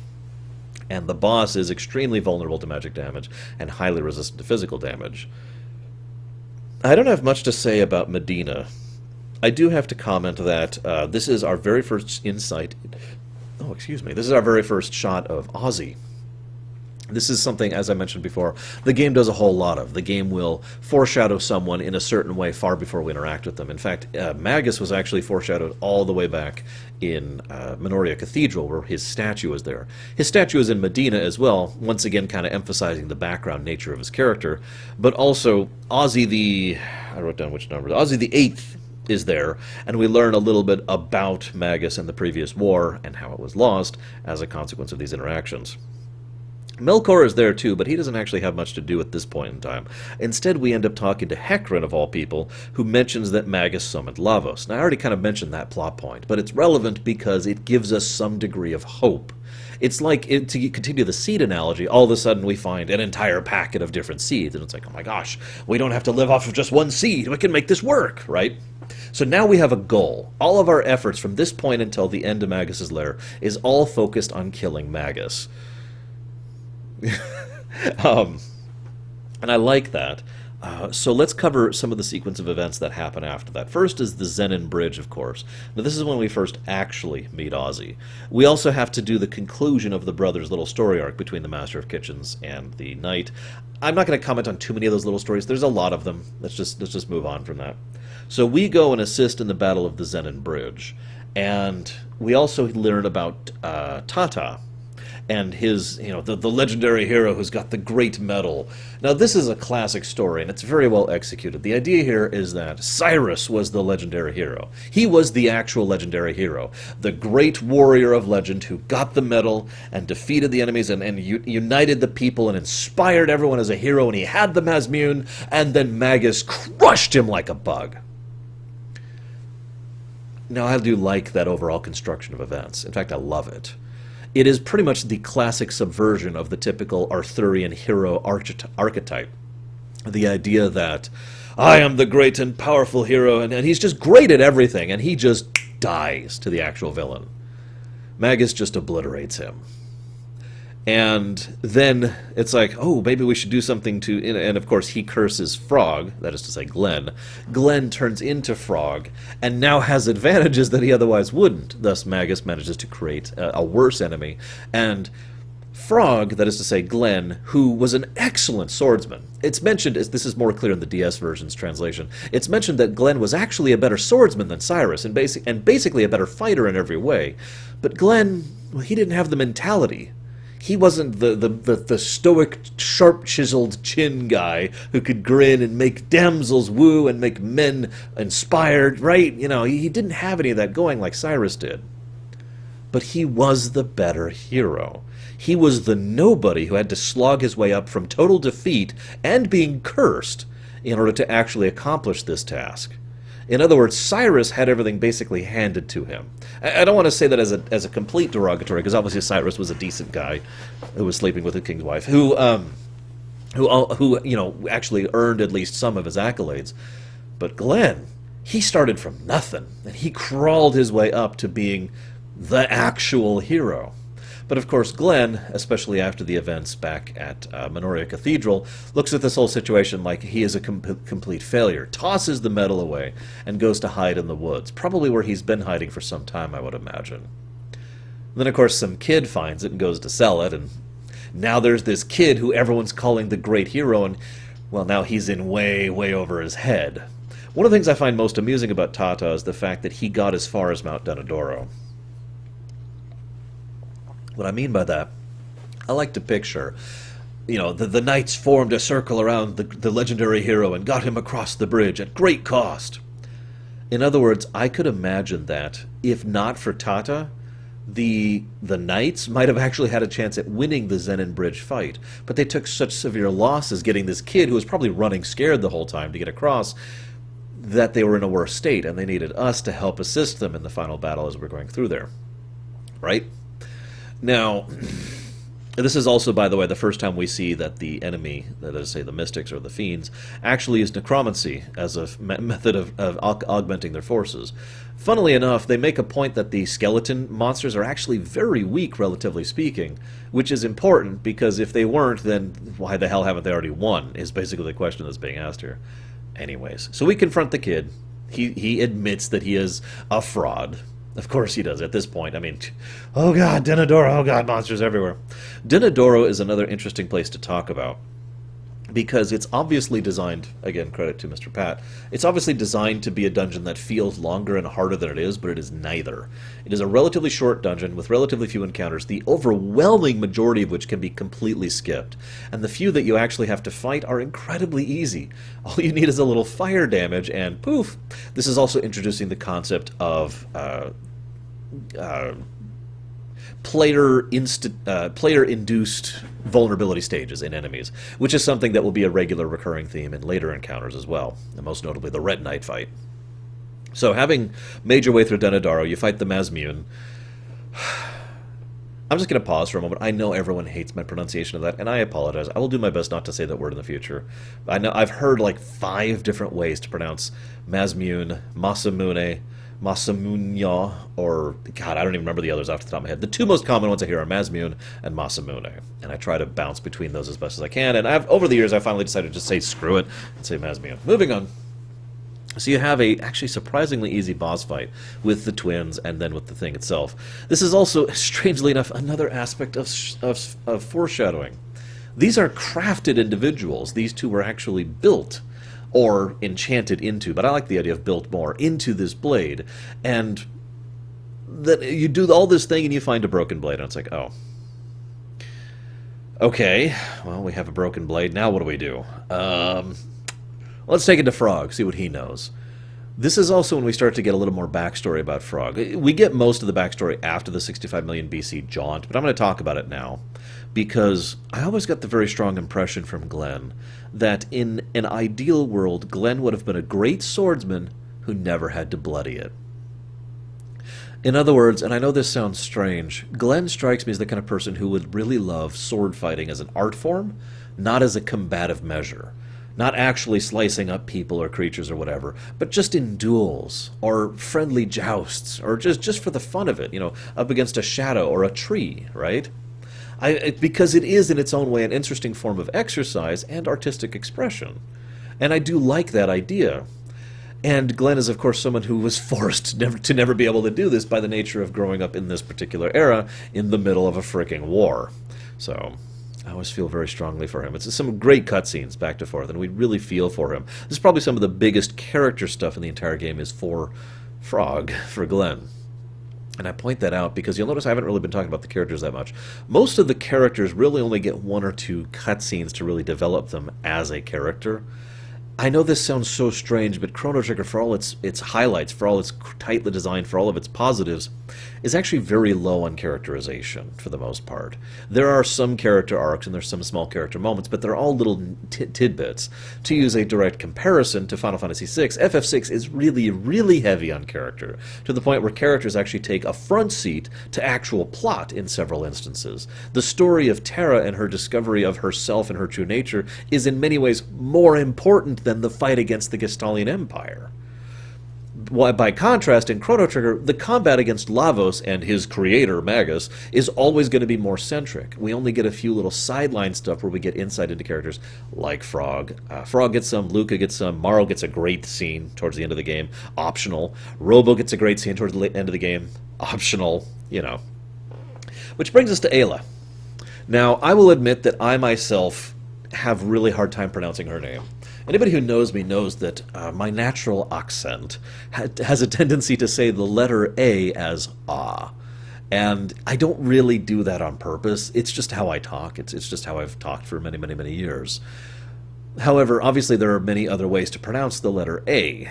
And thus saying someone whose name is A, Y-L-A, is really difficult for me. So please forgive me if I screw up and actually pronounce her name multiple different times here. But anyways, Ayla, or whatever her name is, Cat Lady, is one of the more interesting presentations of a straight type character in this game. So she comes up, and she is obviously really, really strong. She can do more damage than anyone else in this entire game under the right circumstances.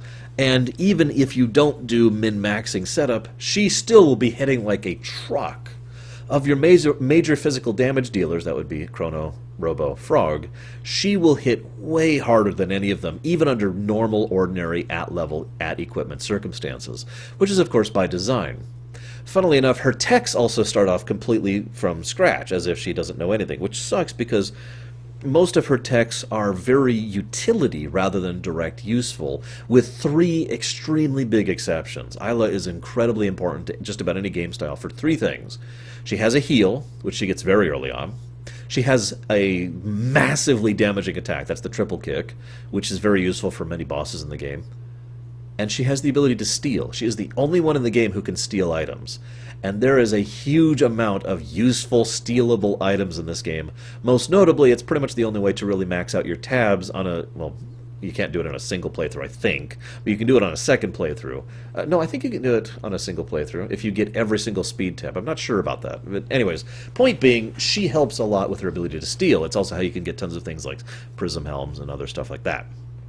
So the ability to steal is awesome, and Ayla herself is actually very awesome. But the whole 65 million BC thing it's a breather episode. It's here to give you a chance to relax before the big climax, which is Magus's lair. I mean, first you have a party. That's your first thing. All right, here's a party. Yeah! And you can go do some optional stuff. You can go to the Dactyl Nest, although the Dactyl Nest is specifically designed to beat the crap out of you at this level, so you're not really supposed to go there, and there's nothing it can actually do there other than get some equipment. You can go to the hunting area. That's a fun little diversion. It's basically a mini game. You go and you hunt monsters, and rather than usual stuff, you actually get specific items that you can trade for actually pretty useful gear. Although the gear you get later on in the game is way more useful. Actually, having 3 red mails is practically mandatory for a low-level playthrough of this game. And then you get random people in the village who are like, "Oh, me old person." We also learn about this big, massive war between the Reptites and the humans. I'm not going to say too much else about that right now, because it's just we're still in the foreshadowing phase. But we do learn that there was this great conflict between the humans and the reptites. We also learn that the humans are currently losing that conflict. We then go to the actual little reptite hole, which is 2 dungeons pretty much back to back, both of which are relatively short and actually extremely easy overall. Both of which are, however, designed to appear more dense than they otherwise would seem to be, and both of which kind of emphasize just how much stronger the reptites are than anything else you've been fighting. This is, of course, concluding with the interaction with Azula and Nizbel. Now, Azula, she's an interesting one.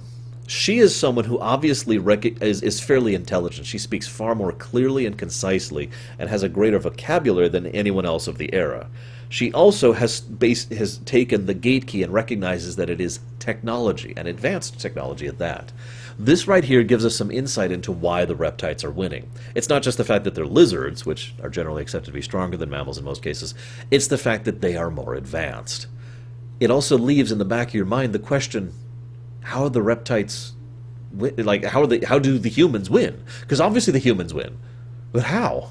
How is that even possible, given the circumstances? Regardless, after some discussions with Azula, we then fight Nizbel, which is our first introduction into basically the inverse of the vulnerability thing I mentioned in Donadaro. You can hit him and send him into a vuln state, and then he has a recusant thing where he comes back and hits you with this lightning damage, and you have to be ready for it. Basically just starting to combine tactics bit by bit. Your usual progression of tactical design when it comes to bosses. But what I really want to talk about is the breather episode thing. I know I already mentioned that, but it's so strange to me how you get to this part of the game and then you lose your gate key. That means you're stranded in time, which is actually one of the most horrible things I could think of off the top of my head, especially when the time you're stranded in is 65 million BC, where you don't have things like, medicine, or, properly cooked food, or running water, or clean water, or, plumbing. It's incredibly terrifying thing, even more so because your entire fight against Lavos is being curtailed by the fact that you're stuck here. And they basically treat it like an episode of Scooby-Doo. Oh no, someone took the gate key. We got it back, we're cool. And of course what you're really here for is the red stone, which will be important later. They take the red stone back to Melkor. A really cool song plays. And Melkor helps to forge this thing. Now, we've known from the very beginning, from the Faire, right at the beginning of the game, that Melkor is a swordsmith. He flat out admits that. This is also, when you can buy that other sword I mentioned. Actually, that was earlier when you went through the last time. Forgive me. But this is our first insight into the fact that Melkor is more than he seems. And his comments about how he knows what the Redstone is, how he knows what the Mazmune is, he doesn't answer them fully, but he hints that there's more going on here. The story of the sages is probably one of the most tightly written, well-crafted aspects of the entire plot of Chrono Trigger. That's all I'm going to say about that for right now. Regardless, having gone through the breather episode, having gone through Azula, we start off with the double fake-off. Now, fake-out, excuse me. Now, this is actually a weirdly common design element of a lot of RPGs I've noticed. The, haha, it's the last dungeon! Nah, just kidding. Right? Like, I'm sure you could think of several examples of that off the top of your head as well. This one, they put a strangely large amount of effort into this, even though I've never known anyone who's actually fallen for it, because Magus's Lair is only like 6 or 7 hours into the game. We're not that far into that. Now, granted, Chrono Trigger is a very short game, 16 to 18 hours on average for a normal playthrough, but still, there's no way the game's ending here. And yet, if you've been paying attention to the story and you don't know what's coming, everything has been emphasizing that Magus is the final boss. That our only goal is to defeat Magus so Lavos never happens. Well, we go through this massive dungeon, brilliantly designed dungeon. I'd love to just sit and discuss the design of just Magus's Lair, because there is some true artistry in the design of this place. All I'm going to say right now is it's very well done. We fight 2 bosses, both of which are very different in design. One is all about status effects, and one is all about raw damage in a very short period of time. Slash is extremely quick, and there's also a lot of encounters here. One other interesting side note, this is some of the best experience in the game right here. Not in terms of how much experience you get per enemy, but in how much experience you get per time. In other words, in a real-life sense, if you spend 10 minutes leveling here and 10 minutes leveling here, whichever one gives you the most experience in 10 real-life minutes is the better exp over time. I know that sounds like a strange thing to say and to explain, but I have had to explain that to several people in my life, so I thought I'd go ahead and do that just to be sure about it. The point being, though, there's an area on the eastern part of the early section of the lair where you're going up to Flea's area, and you can go up, and there's the Bargists or whatever, and they summon a bunch of enemies. One AoE, which is easy to get at this point in time if you bring Marl. Marl and Frog, if they learn Water and Ice, have the ability to do something like Glacier. I forget the exact name of the spell, but it is an AoE Ice spell. It will kill everything except for the guy who's immune to magic, and then you swing at him a couple times and he's dead.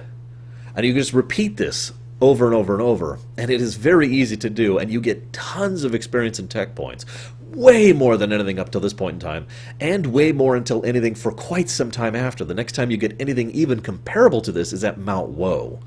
And in my opinion, although this isn't, don't take this as absolute writ, this is the second best leveling spot in the entire game. The only place that's actually better is a very specific screen on Death Peak, where you can go back and forth and immediately encounter some of those cracker guys, kill them all in one hit, go back and forth, kill them all in one hit, and get absolutely insane experience per hour. That's where I usually hit 99, is on that screen. Anyways, so you get tons of experience, tons of tech points, really good equipment. You have tons and tons and tons of encounters, some of which are skippable, but that's a bug. And they even do like this side-scroll thing, just to kind of emphasize the different nature of it. The music, if you could even call it that, is completely unique, and for the most case, the music overrides the battle music. And there's traps which you can fall into, and there's save points that can attack you, and there's guillotines that can hurt you, and just so forth and so on. There's a lot of aspects to this dungeon which all emphasize that this is something different and new and unique. And then you fight Ozzy. Now, Ozzy's an interesting example because Slash and Flea are both portrayed fairly linearly and fairly like they are the villains. Ozzy is clearly intended to be comedic. I mean, anybody named Vinegar is probably going to be a joke, but I always wonder why that specific decision was made, because by all accounts, if you really sit back and look at the overall lore of the setting, Ozzy is really the villain of the entire Mystic Fiend Lord War arc. He's the one who pushed for the idea of war against the humans. Magus didn't give a crap. Magus accepted the role of being in charge by virtue of A, being stronger than anyone else, and B, because it would enable him to have the resources to set up his summoning of Lavos. That's it. He didn't give a damn about this war, or the humans, or any of it. But Ozzy is the one who's in favor of killing and raising up the dead to fight and wiping out the humans and so forth and so on. In fact, his entire plan is he thinks he is preparing and Magus to summon Lavos to kill all the humans. And yet he's the joke character. I sometimes wonder if the reason Ozzy is a joke is because they looked at the design of the bosses and realized that they only had a few choices when it came to Ozzy, and making him a non-boss joke was one of the better options available. And thus he just became a joke character like after the fact, after they designed that. I don't know.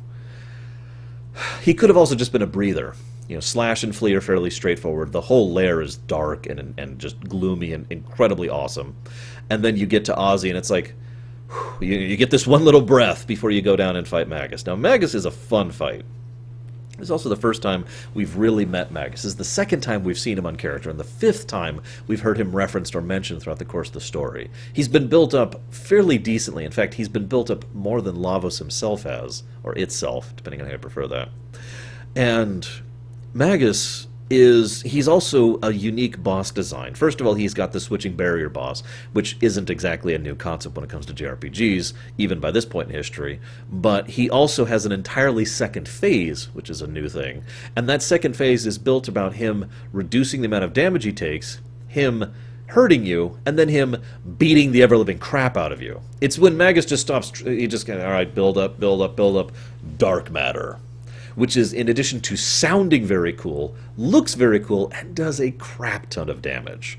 It is actually, if you are underleveled, dark matter can just kill you by virtue of the fact that you just cannot withstand it, unless you have some ability to cast Shell on yourself or something similar. Fighting Magus at level 1 was insane. But anyways, after that wonderful, incredible fight, we have to talk about Frog and Magus. Now, obviously, Magus' story arc hasn't even really begun. We don't even know much about him as a character. But his character arc in many ways parallels Frog's, or Glenn's, that is to say.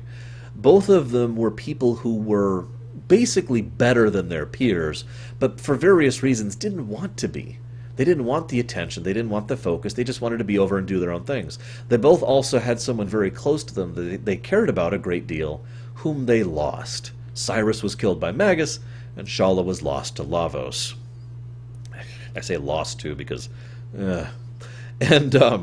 in both cases, they took this and were effectively cursed by these actions, and decided to use that. In Frog's case, of course, it's a literal curse. In Magus's case, it was him being lost to time.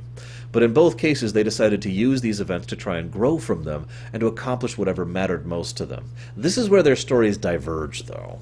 And this is how, as much as I like Magus as a character, Glenn is a better character. Because Glenn took all of this and came out of it with the best of himself. Magus went through all of this and came out of it with the worst of himself. He decided the only thing mattered to him was revenge. Not getting Shala back, not finding his way home, not redeeming himself, not doing something to better the people around him, not trying to combat the threat. No, all he cared about was revenge. You hurt me, I'm going to hurt you. And he does this to a literally stupid extent later on in the Ocean Palace. Glenn is all about trying to right this wrong. Well, Glenn absolutely cares about revenge against Magus. Ultimately, Glenn himself can, at Planar Interactions, say it will not bring Cyrus back, and in his final conclusion of his arc in the tomb, Glenn will admit that he is at peace with having tried the best that he can in order to be the best that he can, and that is how he has his, for lack of a better way to put it, revenge. That is how he balances the scales. I also think that this is one of the reasons why bringing Frog to the Magus refight is absolutely mandatory, because I think Frog should be the one to allow Magus that chance to do what Frog was able to do, to be able to make his life mean something. So, having accomplished this incredible, awesome fight in this incredible moment, this is also when we learn that Magus did not actually create Lavos, he merely summoned him. Whoops. Now, this reveal is kind of obvious in hindsight, and leads to us being dumped all the way back in 65 or 64 million BC. We have very little breathing room, very, very little, because events are happening very quickly at this point. In fact, the first thing we learn is that the Reptites are on the move, and they've actually just wiped out an entire nearby village. This is, once again, showcasing the level of threat that the Reptites are, and helping to emphasize the fact that the Reptites really should have won already. And it's probably only Isla's direct intervention that has prevented them from winning so far. So Isla goes to get a dactyl. We go to get a dactyl. There's this red star in the background. I don't know what's going on with that. And then we go to Toronto Lair. Toronto Lair is basically the same as the Magus' Lair, in the sense that it is a unique dungeon with unique mechanics that are specifically designed for it. They use a lot of trap squares, they use a lot of teleport spots, there's a lot of winding areas, you can go back through areas multiple times, there's a lot of skippable stuff, there's a lot of skippable items, there's a boss you can completely bypass if you know what you're doing. And it all accumulates in a very difficult, well, reasonably difficult, very challenging boss fight, the Black Toronto. Now, this is the last bit of characterization we get for this situation. There can be a lot inferred from the Reptite-human war. Obviously, one thing we do learn is that humans are functionally not natural in this world. This is dipping a little bit into Chrono Cross, I admit, but the general idea is still present in this game.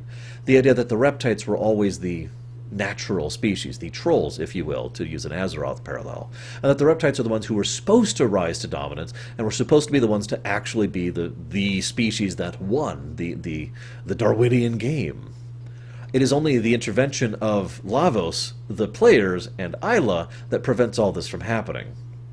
This is probably the first moment where it becomes very, very clear that we are not actually altering time. Because as a direct result of our interactions, Lavos is summoned down to the planet. We do that. We push that. It could be argued that that might have happened originally. That is uncertain. I don't buy it personally. Now, it's possible, it's absolutely possible, to argue literally that Isla would have been able to get through the Toronto Lair, defeat the Black Toronto, and force Ozila to bring down the Red Star. That's totally a thing, and I would totally give you that. But thematically, it fits more if we are personally involved in causing that star to fall. because that's the whole point of this section of the story. We are not actually altering anything. Despite the fact that we have gotten through quite a bit of the game, have accomplished great things, if you really sit back and think about it, we haven't done anything. Time has continued to move on as if we were never a part of it. This is why, and I'll talk more about the time thing in just a bit. I'm kind of building up to that point, but this is why the first part of the game really follows its own rules of time. Quick aside, what do you think exactly happens between the interaction of Ozla and Lavos? I've heard a lot of different theories on this one. I'm going to name some of the ones that come to mind immediately off the top of my head. Some people insist that Ozla and Lavos have nothing to do with it at all, each other at all. That it's just total coincidence that Ozla is like, red star, fall, stay in the earth, red, and then Lavos happens to come down sometime later. Total coincidence. Some people think that Ozla specifically summoned Lavos with the kind of telekinetic power, and obvious advanced abilities that she had. Some people think that she served as a beacon, that Lavos happened to be in the area, in the system, for example, and then Lavos heard her cry, her call, and decided to zoom in on this planet. And some people think that she literally grabbed it with telekinetic ability and guided it towards the planet. I'm not sure what I think at this point. I like the call thing most, personally. Like, oh, hey, there's some food over there. But what do you guys think? As ever, I love to hear your guys' thoughts. And if you've been listening this long, you probably have some thoughts to share, and I look forward to reading them. So having gone through the Toronto lair, we end up in what is usually considered one of the best aspects of the game. I actually know several people personally, 3 I can name right off the top of my head, who there's just this grin on their faces whenever we reach this point of the game. It's like you've made it through the Magus' lair, you've made it through the Toronto lair, and now we're in Zeal. And it's just like, and there's this great music playing, and there's brilliant visuals. Again, this is the last time I'll bring up the visual design thing, but once again, extra effort is made to differentiate Zeal from everywhere else, in even new ways. Bookshelves. There's tons of bookshelves here. The design of everything is incredibly detailed and intimate. Everyone involved has this purple look to them, which is this sort of subtle implication of the whole purple concept as it's always existed in human society, being royalty, in other words. There's mention of the earthbound ones and the severe caste system going on, so we see that this is a somewhat decadent elite. And yet, as we interact with the people up in the kingdom, while there are certainly decadent elite amongst her, there's also normal, ordinary people who just happen to be part of a decadent society, which helps to add some nuance and flavor to it, which is usually lacking in a game of this particular era's limitations for being on the SNES. There's also another nice little detail, and that is the fact that this is the first time we finally see those damn chests and the design, the emblem that we've been seeing since the very beginning of the game, and that very first inn, all the way back in Truce, we finally start to see those chests and that wall. In fact, this is when we see that finally opened by Shala and her pendant. Oh, I suppose I should bring up that this is when we first meet Shala.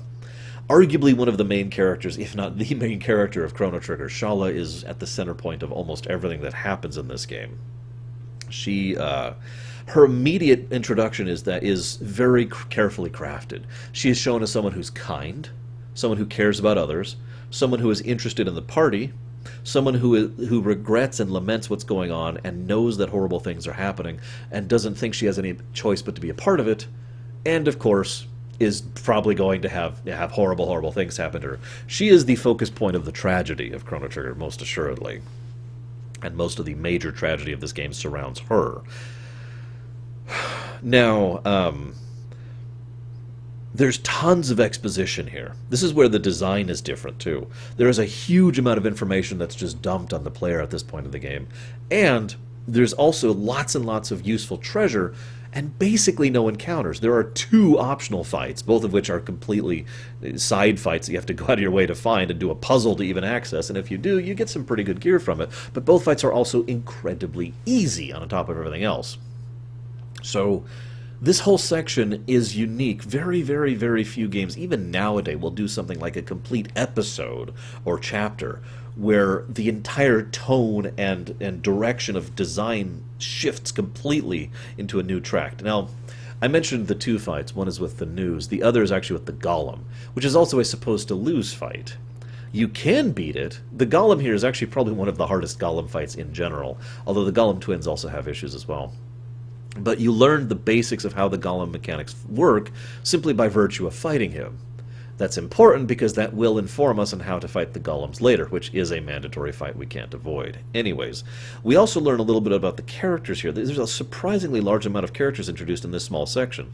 Shala, Janice, Dalton, Prophet, and the Queen. I'm going to talk about these in that order. Now, I've already kind of mentioned Shala, and I'll talk a little bit more about her later, but we also learn that she is someone who is, while she is someone who comes across as demure, she is not someone who is afraid to stand up for herself or what she believes in. This is going to be a recurring aspect of her character, actually, later on when she goes down to the Earthbound ones, just prior to the Undersea Palace.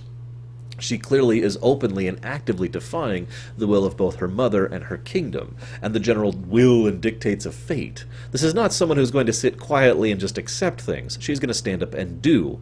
In many ways, I personally believe that Shala was, intentionally or otherwise, probably unintentionally, a prototype for Aerith over in Final Fantasy VII. Someone who, while having a soft side and having a wisdom and kind of ethereal quality to her, nevertheless is really more of a aggressive, assertive type than anything else. Someone who is way more capable than most of the people around her. Janice, of course, is portrayed as basically a brat. However, even at the beginning, we find out that there's a couple of additional details that to him that kind of shift things. Funny little fact, when I first played this game and he gave his line, one amongst you will shortly perish, my first thought was, well, that's weird. Since I can choose my party, how can he tell? It took me several minutes until afterwards to realize that there is one member of my party that I can't swap out at this point in time. Chrono. Anyways, Janice comes across as having additional layers and depths to him, and you get some exposition about him too, regardless of the fact that he's kind of a brat. He obviously cares about his sister, he obviously cares about Alphador, and he is very powerful, but goes out of his way to not showcase that. He also obviously does not agree with anything that's going on. He doesn't like what's happened to his mother, he doesn't like the inclusion of Dalton, and he thinks this whole movement for the kingdom is just bad. So, we do see that there's more to him than just being a brat, even in the little bit we get with him. Now, Dalton, he is the absolutely stereotypical rich elite aristocrat type. He is basically Ozzy 2.0. It's just that rather than being a monster who wants to wipe out all humans, he's a human who's only interested in himself. Basically shifting the focus from fanatic to complete self-interest, greed, selfishness, whatever you want to call that. It's very clear that the only reason Dalton is where he is because he cares so much about himself.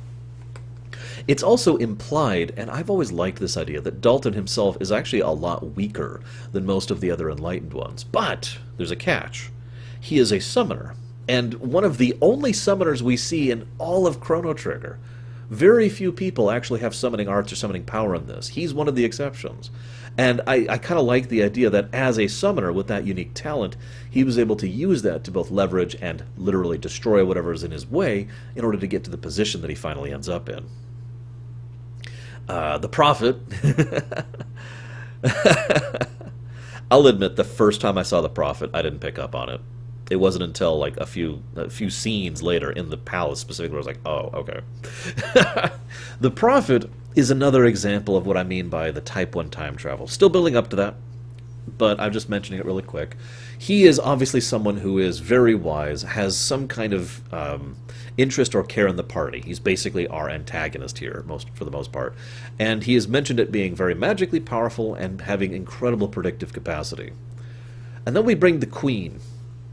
Unfortunately, the Queen gets almost no characterization in both this and the Undersea Palace, other than "Mwahaha, power, mwahaha, evil," and that's all the characterization she gets. It's actually a damn shame.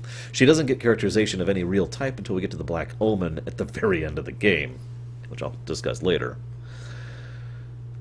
So then we get the pendant. We see how the pendant can open up the thing, and thus we literally see what it can do. And just in case you forgot, the game shows you a very brief cutscene of one of the pendants in 2300 AD, or excuse me, one of the pendant doors in 2300 AD, so you can understand what its use is. And if you're careful, you can run around and get a whole lot of really, really good gear at this point in time. In fact, in some cases, you can get two of it, because all you have to do is get the present version first, and then get the past version second. However, funnily enough, if you get the past versions first, the present version is gone. I just want to give credit and praise and kudos to the designers of this game for actually thinking about that. You'd be surprised how many people wouldn't when it comes to game design, even nowadays. So we go. we found out about Balthazar, and he gives this wonderful, wonderful speech, which is actually one of my favorite speeches in the whole game. I thought about writing it down just to read to you, but I figured by the time I get to this point, my throat would be dying, because I've probably been talking for over an hour, and I don't know what my time is out right now, but I'm pretty sure we're over an hour. But he gives a wonderful speech.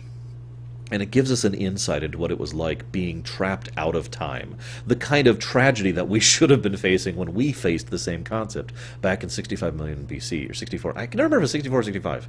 In the prehistoric era. And we end up going back to antiquity and using our new position in order to, the wings of time, which can give us some kind of time travel, but it's all still very, very limited time travel.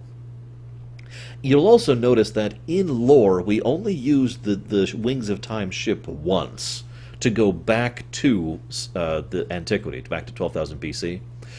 And that's important, and I want you to remember that, okay? This is also something that we were able to access because of the gates. That's also important. Remember that. So having reached this point in the story, we end up going back and going to Mount Woe. Now, Mount Woe is actually very interesting from a design perspective. First of all, we get a more detailed insight into just how messed up life is for the Earthbound ones, and once again kind of emphasizing the whole elite aristocracy thing and all that fun and horrible stuff.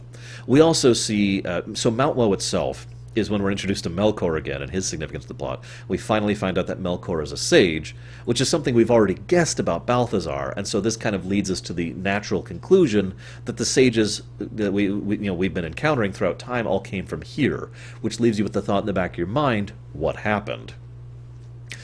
I want to talk about the game design of Mount Woe for a second. I'll be talking about this about Undersea Palace as well. In Mount Woe, all of the enemies are very easy. As in, really easy. As in, even if you're riding the orange line, you could still one, or in some cases two-shot basically everything here with the tools at your disposal. They also give a very large amount of experience. There's very good gear here. This is like third-tier gear at this point in the game, not counting the extra DS stuff. And there's also the Rebels, whose only feature is that they have an extremely high evasion rate, and they eventually run. This is actually something that will be used later in the game, too. And they give 100 tech points. This whole area is designed to feed you experience, gear, and tech points so that you are ready for the last dungeon.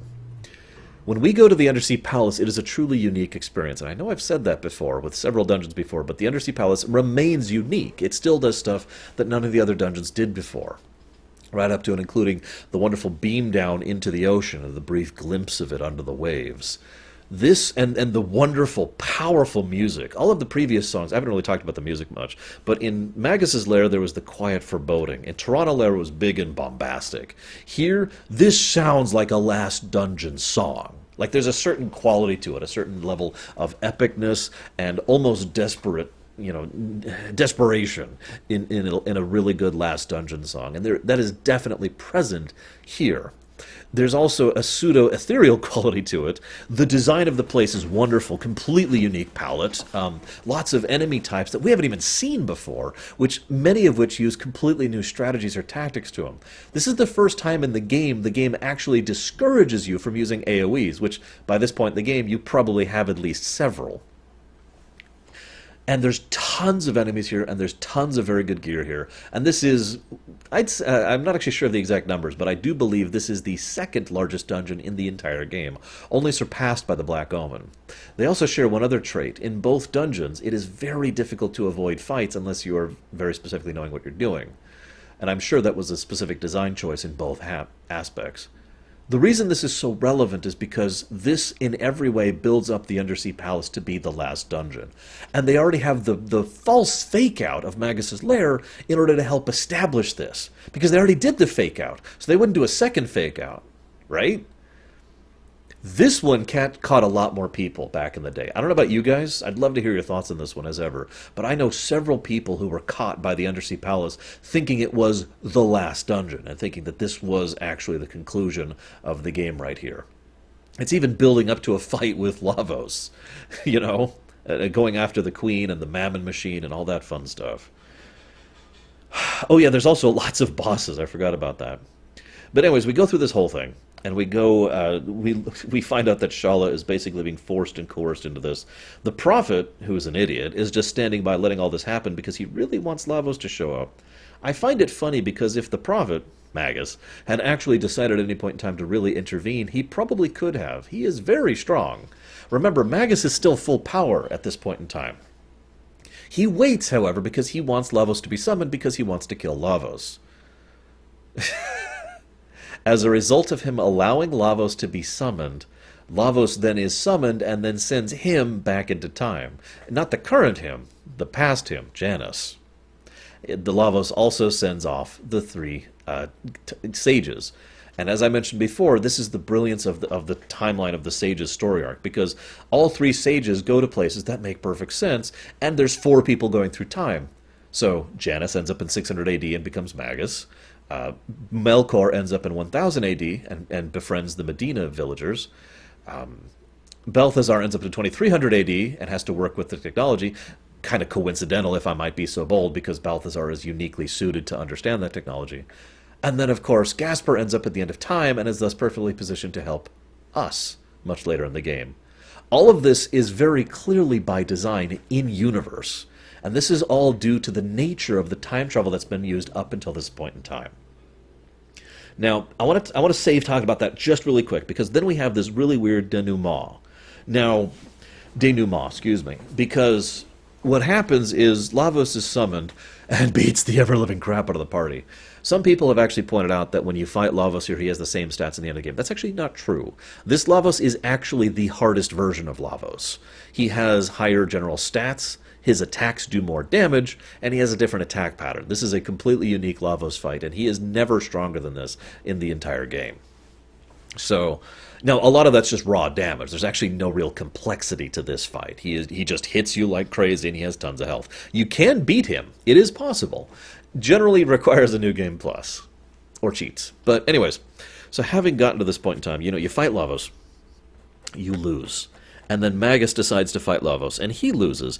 And there's a line which is barely emphasized in the SNES version, but helps to explain things later on.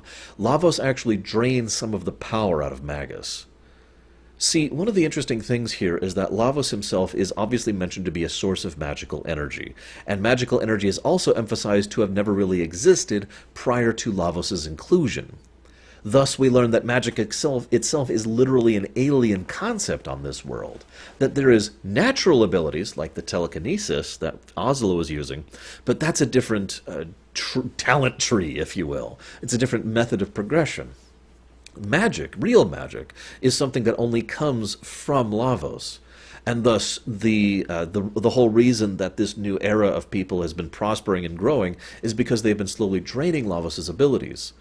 It is, however, made very clear that Lavos has been, whether sentient and sapient or otherwise, it's actually very debatable, been manipulating them through that connection, through that pipeline into the people of Zeal. And when the Mammon machine was created, which more directly connects Lavos to the actual instrumentation of how the Kingdom of Zeal functions, well, that's the end of that at that point. They have officially lost their ability to be separate and segregate from Lavos. Indeed, if Lavos was somehow winked out of existence, the Kingdom of Zeal wouldn't just fall, as it does. All of its people would lose their ability to function. Their entire society would break down. They probably wouldn't even have the ability to make food happen. So, this innate magic thing, it makes sense then, getting back to where I started this with, that Lavos has the ability to pull magic out of someone. In fact, if anything, it's a little weird that he never does it when he actually fights us, because all of our magic kind of comes from Lavos too, by virtue of Specchio, but I digress. So he drains all of Magus' magic. Now that's also relevant for one other reason, because Magus can join your party, as an optional, join your party after this point in time. And when he joins you, he is a lot weaker than when you fought him back in Magus' lair. However, if you level him up appropriately, he will actually become stronger than when you fought him in Magus' lair. Which makes sense, because his magic has been drained out of him, but he is retraining himself and rebuilding his power just like we do, and thus becomes stronger than ever before. I like that. This is also in Chrono Dice. I've said it before and I'll say it again. I think Chrono should have stayed dead. I understand why they didn't do that. I really do. In fact, there's some reports saying that was the original idea. I've never actually been able to find anything to confirm that. Rather, the original report I saw is that Chrono would die, and that we would go recruit a younger version of Chrono to join us in the last few bits of the game, and then return him to his timeline where he would then eventually die. So it's a little bit different. I think Chrono should have just stayed dead. I think Chrono's death really does open up possibilities storytelling-wise, and also, to be bold, was a very brave and bold move. Something that RPGs didn't really do, and frankly still don't really do. The idea of taking you and killing you. Because Chrono is an avatar character. He has no characterization. The only thing that Chrono is whatever you mentally think of him. He's a complete blank sheet. And killing off that kind of a character and leaving you with only those who are left behind forces you to admit the idea that you have to basically sacrifice your avatar to have a chance of defeating Lavos, which further emphasizes the threat of Lavos and adds more poignancy to the rest of the game. Chrono's death is also brilliantly done from an artistic perspective. But this is when we get into some debatables with time travel, which I'm still building up to, I swear. Having done this, this is the darkest moment of the game. It is no surprise, then, that the very next thing is another breather episode. Now, it may not seem like it, but if you really sit back and analyze it, the Blackbird, is definitely a breather episode. There are two bosses, one of which is impossible to lose against, and one of which is a joke to defeat. That would be the Golem boss and Dalton, respectively. Both of them are designed to make them look like they're harder than they are, because Dalton has been built up for quite some time at this point in time, and also is like, haha, I shall use this great power, and he has the same kind of mechanic as most of the Golems, but all of his spells hit for far less than, for example, even the Golem twins. The Golem boss, of course, is like, I'm going to build up to this great big spell. You're going to be screwed. And we've seen that kind of countdown mechanic before with the Black Toronto. So you are encouraged to waste all your effort and resources on him when an actual boss is coming afterwards. And the dungeon is almost a joke in terms of difficulty. All of the enemies there are very, very easy and can be killed in literally one hit, even at level without, at the orange line. And getting back your stuff, I mean, the place is kind of a maze, but it isn't really much of a maze, because there's not that many places you can go to, and there's not really a lot in the way of you going to any given location. The funniest part about the Blackbird, in my opinion, is that getting all your stuff back is actually optional. You can skip getting back everything except for the base gear requirements. Anyways, so after this very easy dungeon, which is more comedic than anything else, I mean, Dalton's like, I am the new king, and he even breaks the fourth wall. That's how much this is a comedic thing. This zigs, in my opinion, where the sewer level way back in 2300 zagged. Because this actually manages to be humorous and a break thing in a way that kind of flows better with the story rather than just being total nonsense. Especially the part where he's like, no, change the music. Ah, that's much better. The Arrow Dalton Imperial. So you crush him, and you get, now we have the Wings of Time. For real. We actually have the Epoch. I know it's pronounced epic, I don't care. So now we have the Epoch, and now we have a flying airship, and this is the Freedom Point. Now, for those of you who have never actually seen me really discuss and analyze RPGs, which I've done many times actually, the Freedom Point is a very critical point of any given RPG. Now, not every RPG has a definitive freedom point. Some have layers of freedom points, kind of like a Metroid game.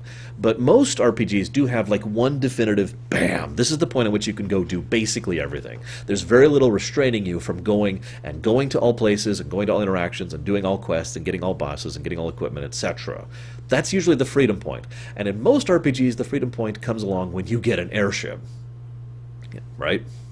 FF6, rather famously, actually has two freedom points. One when you get the airship, and one when you get the airship, very early on to the World of Ruin. The freedom point of when you get the Epoch is an extremely important part of the story, too. But before I get into that, the first thing they show you is the Black Omen entering. Now, this is very important, because this is the first time, definitively, that time really has changed and altered. With the sole possible exception of the Marl thing, which I've already kind of explained away. This is the time in which we see time really being altered demonstrably and noticeably in a way that can't be argued around. Now I'd like to talk about time travel. Pardon me.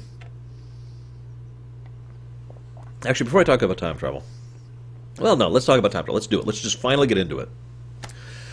With a couple of plot holes and niggles here and there, everything up until you going back to 12,000 BC and the destruction of Zeal, the deaths of all those people, and the fall of it, and all of it has been Type 1 time travel. Now, I know not everyone has heard me talk about the 3 types of time travel, so let's go over them really quick here. Type 1 time travel is what I call time as a linear line. In other words, any time travel you do, you always did. There's no altering the timeline, there's no multiple timelines, there's a single linear line, and anything you do always has been done and always will be done. Make sense? Thus, you are more completing time rather than changing time. Type 2 time travel is similar, but with one key distinction. It is still a singular timeline. There is just one aspect of time. However, if you go back and change things, this timeline is now radically altered henceforth. Thus, time is a malleable line, is the second type of time travel. The third type of time travel is multiverses. There's every time you change history, another timeline splits off. I don't like Type 3 time travel. Chrono Cross, Star Trek. Anyways, although Star Trek likes to play fast and loose with which type of time travel it uses because it's Star Trek and it doesn't know the word continuity. But anyways, so up until this point, all the time travel we've been doing is Type 1. Now, what I find most interesting about this is one of the very, very, very few settings that has both Type 1 and Type 2 time travel in a way that makes sense. Usually, these rules are concrete and setting-wide. You have Type 1 time travel because all time travel has always been done, because time travel is that as a concept. However, here, we have 2 ways of time traveling. We have the portals, the gateways, which we've been using up until this point in time, and then we have the epoch. And both of these are very, very different in their execution and approach. Every bit of time travel that is Type 1 has been something that has basically been, and I already referenced this earlier, a guided tour by the entity or whatever that has been showcasing us to make sure that we see all these events and to make sure all these events happen in the way they do. There is a lot of evidence that all of the time travel we do in the first chunk of the game has always happened. The most obvious ones being the Toronto layer with Lavos, and the very definitively obvious one is when the Prophet goes back. Magus goes back and remembers all these events that he's already been through because he was already Janus, right? All of this is time completing itself. And of course, all of this concludes with tragedy. Basically, if you could think about it in many ways, once you have the epoch, the story has technically ended. Because everything, at that point in time, we now know the full breadth of the history of this world. It concluded in the middle, but like any good time travel story, that middle is actually the conclusive point of the story. Because we know everything that happens after this point. Lavos burrows back down, and then, events happen, and we move forward for a little bit. And then Magus summons Lavos back up in 600 AD, fails to actually do anything with him. Lavos starts arising over the next 2 centuries, or not 2 centuries, 14th century, excuse me, and then erupts, and then 2300 AD happens, right? But now that we have the wings of the different type of time travel, now we start to see the timeline actually being altered, and the Black Omen is the definitive example of that. Because now the Black Omen is in the future, even though it never was before.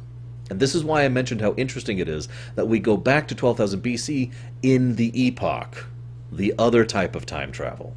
Because from now on, as we fly around with the epoch, everything we do with the epoch will actually change history. And this also, of course, functions in a meta sense. Because up until now, Chrono Trigger has been a very linear game, an aggressively linear game. Other than the fact that you have lots of different options for how to see different cutscenes, for the most part, not even for the most part, you have been on rails. The moment you get that airship, you can do whatever. It's pretty much the exact same as the Freedom Point in FF6, like I mentioned earlier. You can go fight the last boss right now, if you wanted to. You can go do side quests in any order right now. This Freedom Point is so important. Because now, for the first time, time travel is in your hands, the player's hands, and in-universe is in the party members' hands. For the first time, they are no longer at the whims of this gateway thing. I mentioned the asymmetrical time thing earlier.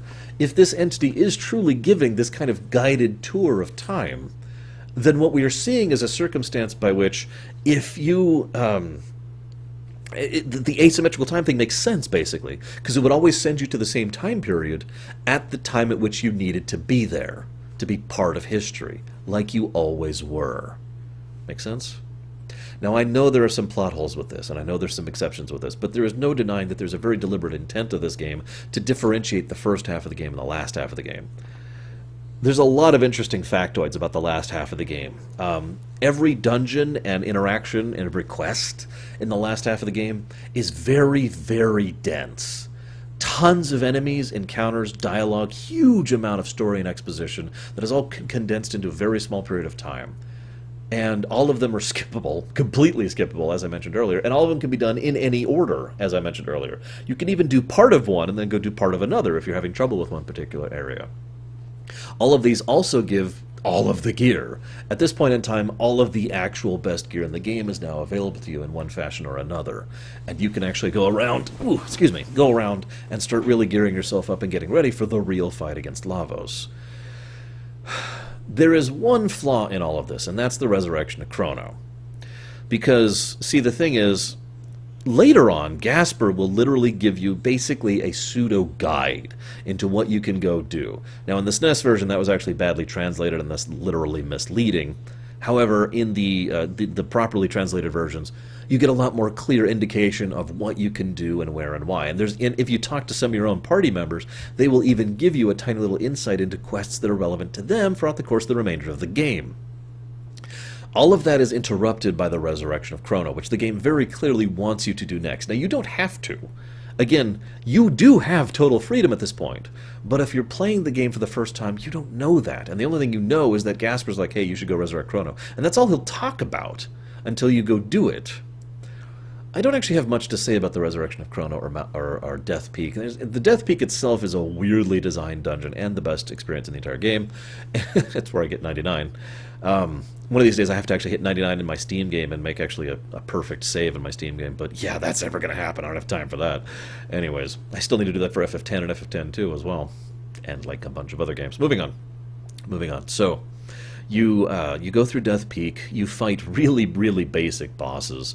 Lots of bosses, though. There's not actually that many enemy encounters on Death Peak, but there are multiple bosses as you go up. This is, again, part of the design of the new dungeon thing, so that's actually going to be normal for most dungeons going forward. And having done so, you then go and you resurrect Chrono. Now, this is the one part of time travel that is debatable, but I think it works, because it is literally at the apex of the two types of time travel. This could be Type 1 or Type 2 time travel. It is uncertain, and given the method by which you go back into the frozen moment of time during the Battle with Lavos, which is to say, the eclipse and the time egg, it's possible that since you're not using Epoch here, this is still Type 1 time travel, that Chrono never died to Lavos, that it was always his doll. That is a very feasible and definitely possible thing. Of course, the alternative idea is that you actually go back and alter time, because there's no way to tell if you altered it or didn't. One way or another, a Chrono, something that looked a lot like Chrono, died in front of Lavos, and Chrono was actually pulled back into the present of 2300 AD. So both methods of time travel apply here equally. Now, I want to mention one other thing really quick before I move forward. I mentioned the two types of time travel. Some viewers have pointed out when I was streaming this game last, that the two types of time travel don't quite line up, because a player doesn't have to do all of that. To which I say, yes, that's the point. Because the choice of time travel is now in the player's hands, the player is more or less deciding canon, and deciding what always is or always will be canon based on their interactions. The impetus is now completely on the player rather than the game. You are off the rails, more or less completely. Anyways, so you can decide that Chrono died and never resurrect him, and you get a different ending if you do that too. So we're going to kind of barrel roll through the rest of this stuff, because I don't have a lot to say. I'm going to discuss these side quests in the order I usually do them, and did them this time around. First thing I hit is Ozzy's Fort. This is basically the last little tidbit of characterization we get from Magus, which we've really got most of his characterization back in 12,000 BC. But we find here that he was never on board with this whole death to the humans thing, and he was never particularly involved in that. It was always Ozzy's idea. And despite this, Ozzy remains a comedic figure. I still don't understand this.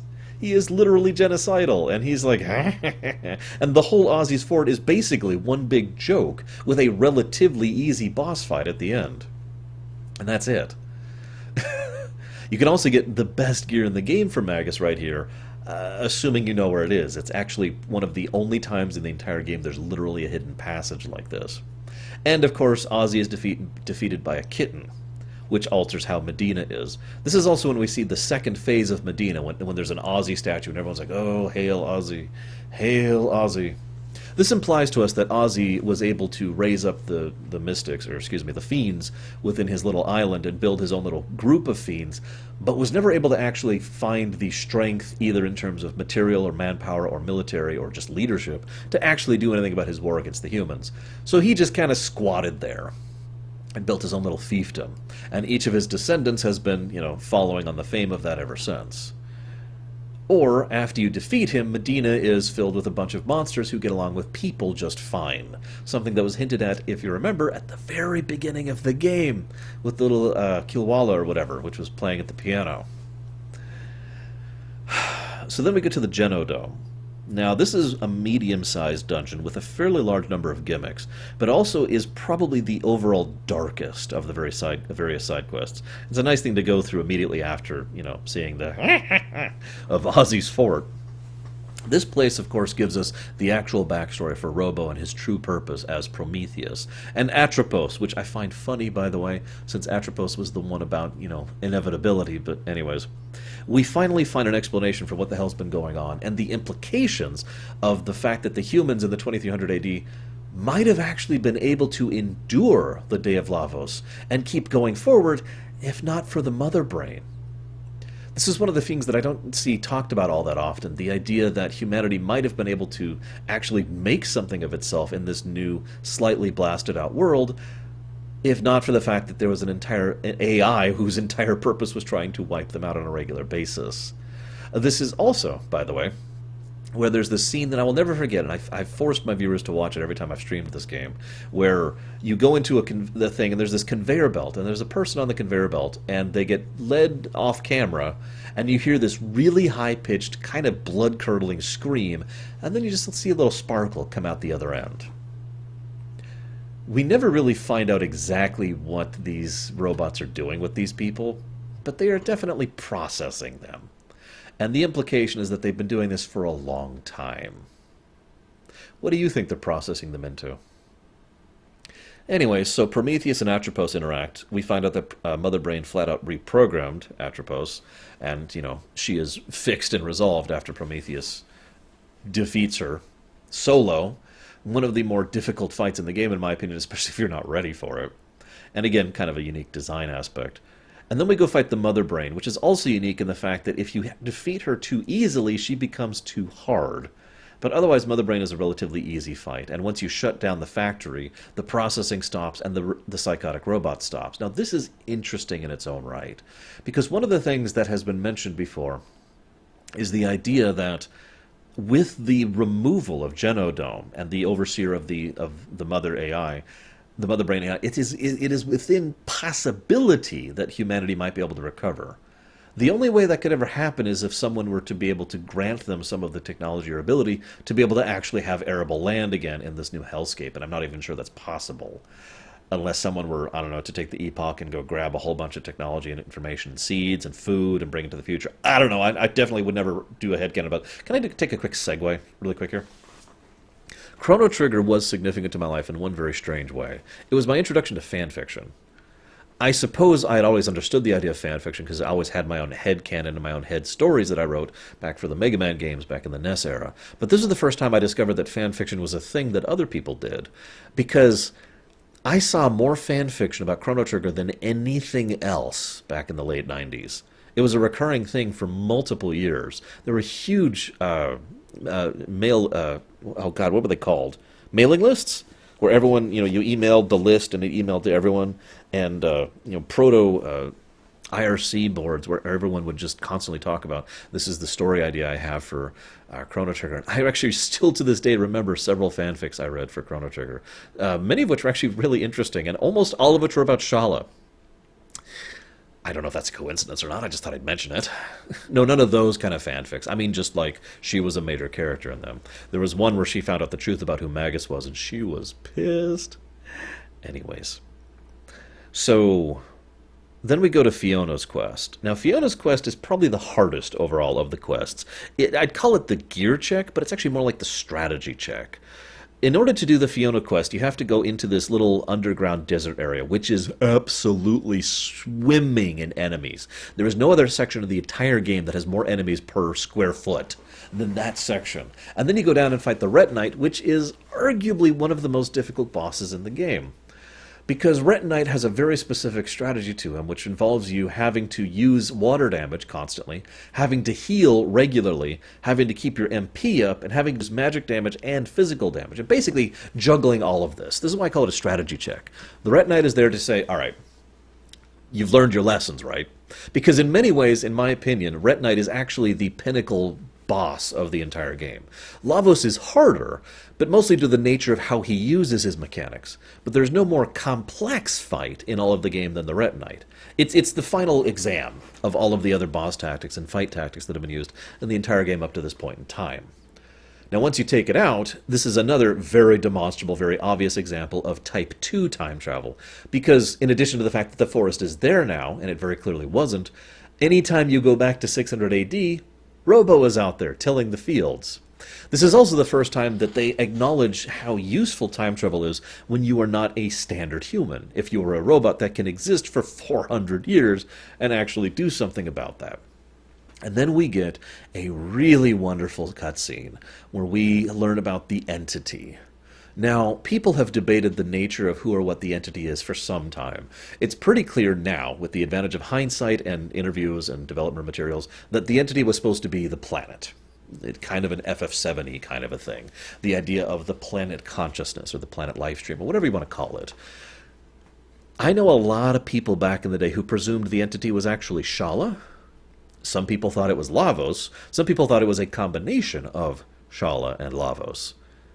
Make of that what you will. There's plenty of different ways that can be thought of, and that's up to you to give your opinion. I would, as ever, love to hear your guys' thoughts onto what the entity actually is. However, whatever it is, whether it's the planet, Lavos, Shala, or Shala and Lavos, or something else entirely, there is no denying that the entity is something that has access to this time travel thing, and has, as is mentioned in-game, very deliberately been guiding our path up to when we got the Epoch. All of that was clearly planned out and deliberately done by the entity. Again, letting credence to my earlier comments about the Type 1 time travel theory. Then we have what is probably the only real characterization for Luca. Now, we've had a little bit for her, a little tidbits here and there. But we find out one of the reasons she is so driven to actually become the technologist that she is, to learn how to use and understand technology. And what I love about that is no matter what you choose, she goes on the same path for a reason that makes sense. This is, again, very clearly and obviously Type 2 time travel, because Lara was actually, crippled at the very beginning of the game and has been crippled ever since. There's actually a side cutscene you can get from when you get back from Medina Village, from your first visit to 2300 AD, where Tabin actually goes up and says, hey, here's the wages we got today, and I got you something just to make you feel better, right? And thus, she is crippled. We get this. We find out why she was crippled. She ended up getting stuck in a machine that Tabin had invented, and I'm sorry. For those of you who don't know me, I've actually been run over by a car before in my life. And I actually still to this day have a big old titanium rod in my left leg as a consequence of that. I can't even imagine. Oh, I can. That's actually the problem. I can completely imagine what it's like to have your legs caught in that kind of a grinder. So she loses the use of her legs. Now, it's obvious that that's why Luca tried so hard to understand and learn technology, to make sure that she can fix this and ensure that this kind of thing never happens again. But the funny thing is, you can, as Luca, intervene in that and change that and make it so that that incident never happened. And then you can go and read your own diary entries which say, I think I understand technology a lot better now. I'm going to learn as much as I can about it to make sure accidents like this never happen again. So one way or another, Luca is still driven on the path she is. Now, this is probably the one crux point when it comes to time travel in this, because this is obviously Type 2 time travel, and yet it's not being done with the epoch, it's being done with a portal.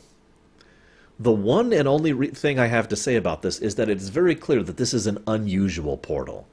The sound effects that are playing for it are different, the approach to it and its time travel is very different, and opens without even the use of a gate key, and it's red. I think this is specifically the entity, whatever it is, giving her this one chance to try and change one of the most crucial aspects of her life, to fix her mother's legs. That's my take on it. As an aside, this would mean, hypothetically, that the entity has always had the ability to affect Type 2 time travel, and hasn't been because it needed us to understand and grow to the point where we could stop Lavos. Make sense? In other words, the idea here is not that the gateways themselves are limited to Type 1 time travel, but they were specifically guided to be Type 1 time travel.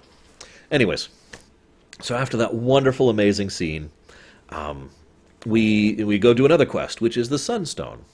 Now, first we go fight the Son of Sun, which I have to admit bugged the crap out of me when I first fought him. He's actually really, really easy if you have fire-absorbent gear, because you can just eat whatever counterattacks he does. Flare is pure fire damage, so if you got fire absorption, you're good. So the Son of Sun is a complete gimmick fight, and once you figure out the gimmick, very easy.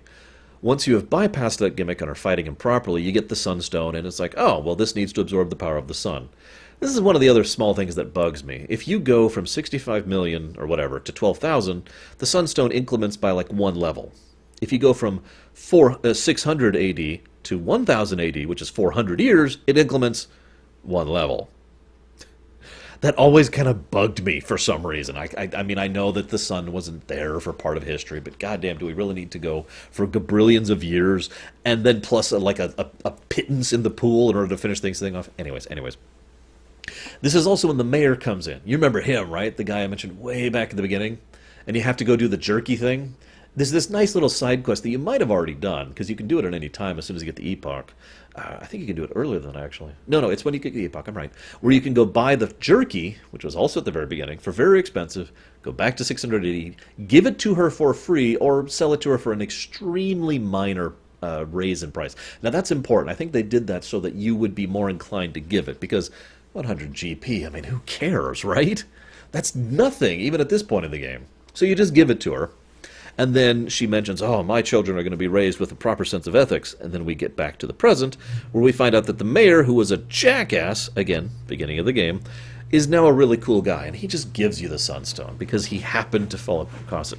One of the only things that's never explained, and always kind of bugged me, there's two things that bugs me about the Sunstone quest arc, is that they never explain how the Sunstone got from that area to this mayor. I always like to think that is somewhere along the line, probably with Toma, if I'm being honest, or one of his descendants. There was some adventurer who went out to the place and found the Sunstone, and basically sold it to the nearest rich guy, which happened to be the mayor or the mayor's father or whatever. And it's just been in the family until we show up and like, hey, can we please have that? You know, something like that. So with the Sunstone, we have this, and we can go after the Rainbow Shell, which is it's technically 3 quests here. So I'm kind of doing this in a weird order. But I go get the Rainbow Shell and Toma, and I feel so bad for the Reptites. We get the idea that the Reptites have been in hiding for all this time, that those that survived were forced underground, and have been living underground ever since. I kind of like that idea. The only thing I don't like about it is they never do anything with it. They're only here for this one side dungeon as part of a quest to get the Rainbow Shell and nothing else. But I do like most of the aspects of that dungeon, and you get some pretty good stuff in there, and everything in there is, of course, weak to the usual things that Reptites are. In fact, they are much weaker than most Reptites usually would be, relatively speaking, given the power levels you're at right now. Once we procure the Rainbow Shell, we are like, okay, we need to do something with this. Let's take it back to 600 AD. And we ask them to procure the thing, and he's like, yeah, I'll totally make it a national treasure. Cool. We'll come back to that. Next thing I usually do is Cyrus's Tomb. Cyrus's Tomb is one of the weirdest side quests in the game because it is extremely heavy on backtracking, but is absent most of the things that make backtracking irritating. I mentioned earlier the specific respawn thing and manually crafted encounters. Every encounter you fight in the tomb, in the past more specifically, is a flagged encounter that will go away permanently once you kill it. And so you have to clear the place out in order to allow the people to work on it. And you pay a pittance of gold for them to work on it. And also I love the fact that you get the future tools to give to the past guy to repair the whatever. So having, getting this whole place repaired, getting some very good equipment. This is another place where you can get some of the best equipment in the game if you do the upgrade mechanic, which I haven't even talked about yet, which is basically when you interact with something in the past, go to the present, and then pull it out, and it is now upgraded from its previous state. Although in one case, that upgrade's actually arguably worse. The Moon Armor is debatably worse than the Nova Armor. The Moon Armor has magic defense on it, which is nice, but at a certain level, your magic defense actually caps. By contrast, Nova Armor allows you to ignore status effects, which is incredibly useful. Anyways, this is when we get Glenn's conclusion to his story arc. This is when Glenn... Well, I'd say he forgives himself. To be completely blunt, though, Glenn never really forgave himself. What actually happens is that Cyrus forgives him. Cyrus's ghost actually manifests itself and says, Glenn, dude, you have done so much for me. And it basically says that Glenn has succeeded in every way that Cyrus didn't. And he is happy and safe and thankful, and he can pass on in peace now that Glenn has proven that he is this great hero that Cyrus was never able to be. Thus, Cyrus is able to rest free, and the tomb becomes a mausoleum of grandeur, and this place where they all tell about the great story of Cyrus the Great and his wonderful friend Glenn, and that just kind of changes the history books in that significant way. But mostly, Frog himself finally has his concluding character arc, and he finally accepts that he actually is a hero, and embraces that fully. This is also when we get the upgrade of Mazmune, which is also his best weapon in the game, even better than the Brave Sword, which we got a lot earlier. Now, I know that was kind of a weird segue, but the very last quest I always do is Marl's.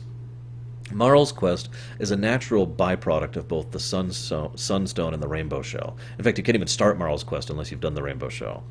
All this time, the last time we were in Guardia Castle was in Chapter 1, what I consider Chapter 1 of the game. All the way back when we were still fleeing from the prison and just after the trial, right before we go to 2300 AD for the first time. We finally are allowed to go back there. And if we bring Marl, the Chancellor interacts with her and basically starts sowing the seeds of how incredibly messed up her dad is. It is, of course, all a lie, and the game makes it very obvious that's a lie.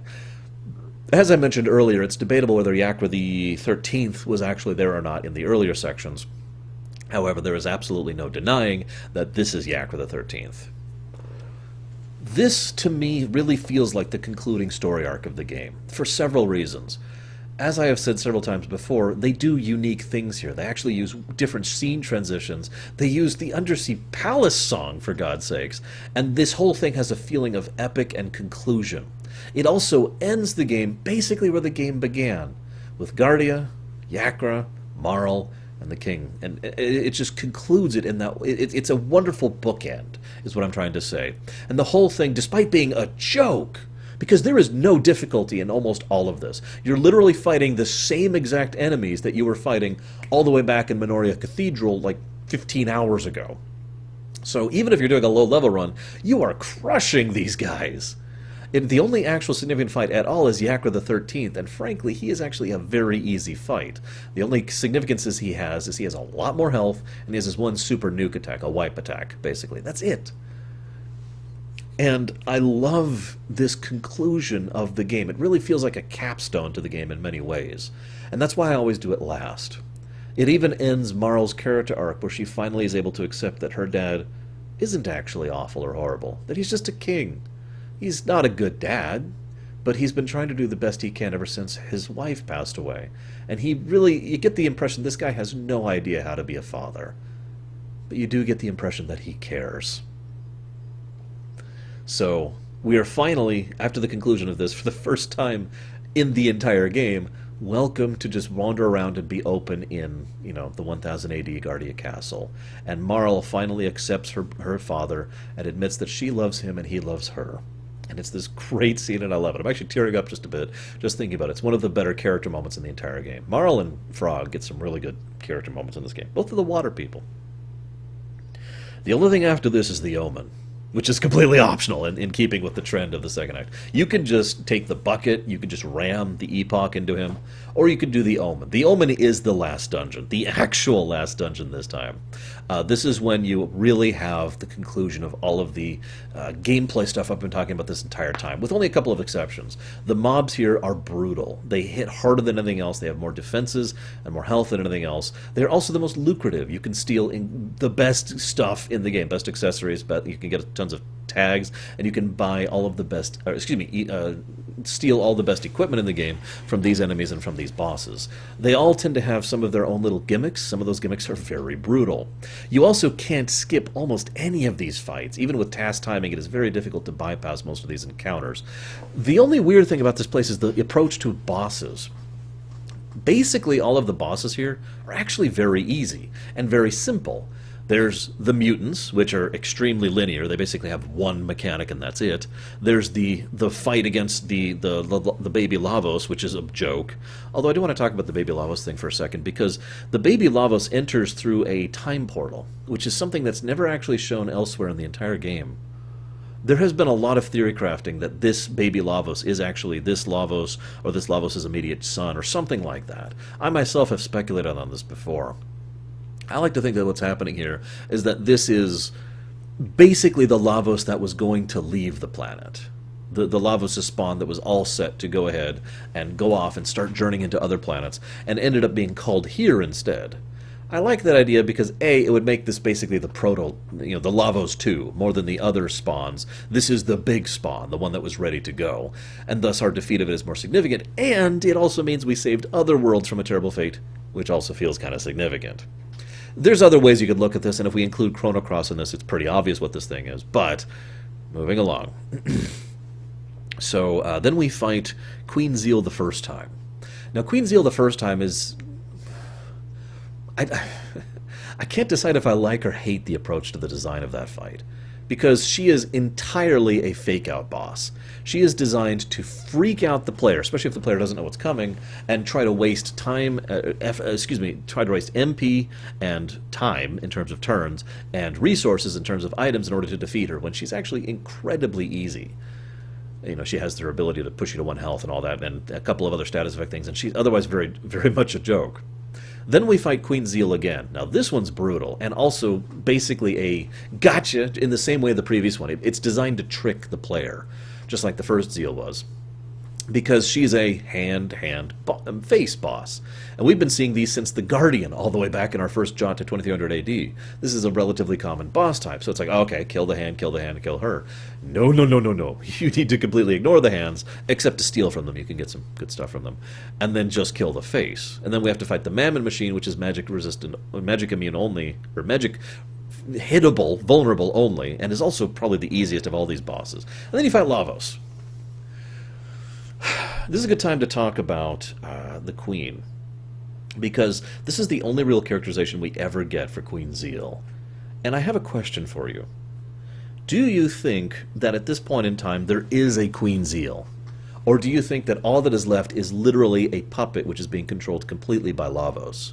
The idea here is it changes kind of the dynamic, because Queen Zeal is either, someone who is completely lost and insane and evil, or Queen Zeal doesn't exist at all. Instead, all we're talking to is Lavos. Thus, this would give some degree of sentience and sapience qualities to Lavos, which some people disagree on and some people don't, and we don't really know the full totality of it because there's not a lot of information on that, not counting Chrono, because I know the flame actually talks to you in Chrono. So, and unfortunately, that's all the real characterization we get from her.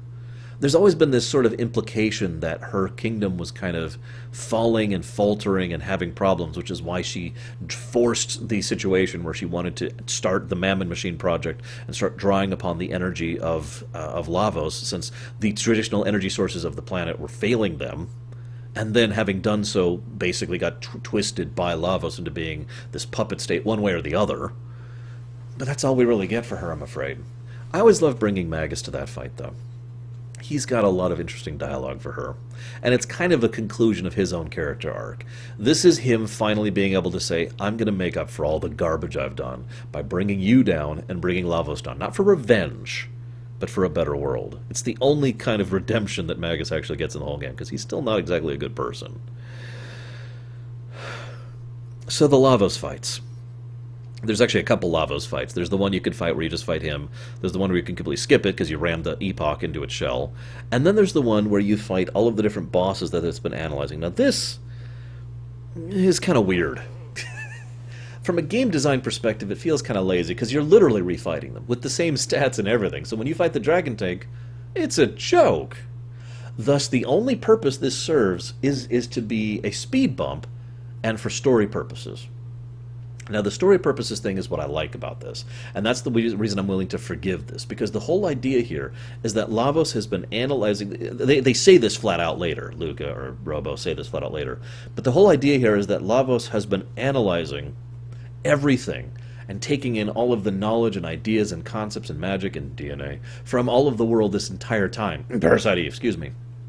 And thus is using this against us. A sort of a knowledge repository in a parasitic form. And that is admittedly an interesting idea. I just wish they could have done it a little bit better, since they literally explained that right after having the repeat boss fights. Whatever. Then you go in, and then you fight the robot Lavos. Now, that's also one of my favorite songs of all time, the fight when you're fighting robot Lavos. But I stare at robot Lavos, and all I have is questions. We never learn anything about that thing. Is it something that was artificially built? Did it build that thing? Was it something that is this like, are the Lavosians an actual race of people that are technologically advanced somewhere, that actually do this kind of a thing on a regular basis? I mean, we see Lavos spawn, they look like shells and thing. They look like a mini Lavos. There's no robot thing in there, so what the hell is this? And unfortunately, I have nothing but speculation here, because we never have any information on what the hell is going on with this. If I was to be blunt, I would say that this is basically another boss fight to have another boss fight. Just like the last one is. Which brings me to the chicken, the space chicken. Now, these are all very well designed. Well, okay, the main Lavos fight, not the boss refights, but the Lavos, Armored Lavos, and Core Lavos are actually very well designed fights. In fact, the very core, the very, very, very, very final Lavos fight is one of the best designed fights in the entire game. And especially if you're low level, is actually really, really difficult. I love it. From a game design perspective. Why the hell am I fighting a giant space chicken? In time, too. As you're fighting it, it basically summons you into the time waves, and you fight it across time. Which is neat. It even has a cool mechanic, which is kind of a story thing, where it uses the abilities of the time era. You know, it basically, the idea is that it condenses the concepts and thoughts it's absorbed from a given era and uses that to attack you. That's cool, and I like that. But why is it there? Is this what all the Lavoses are really like?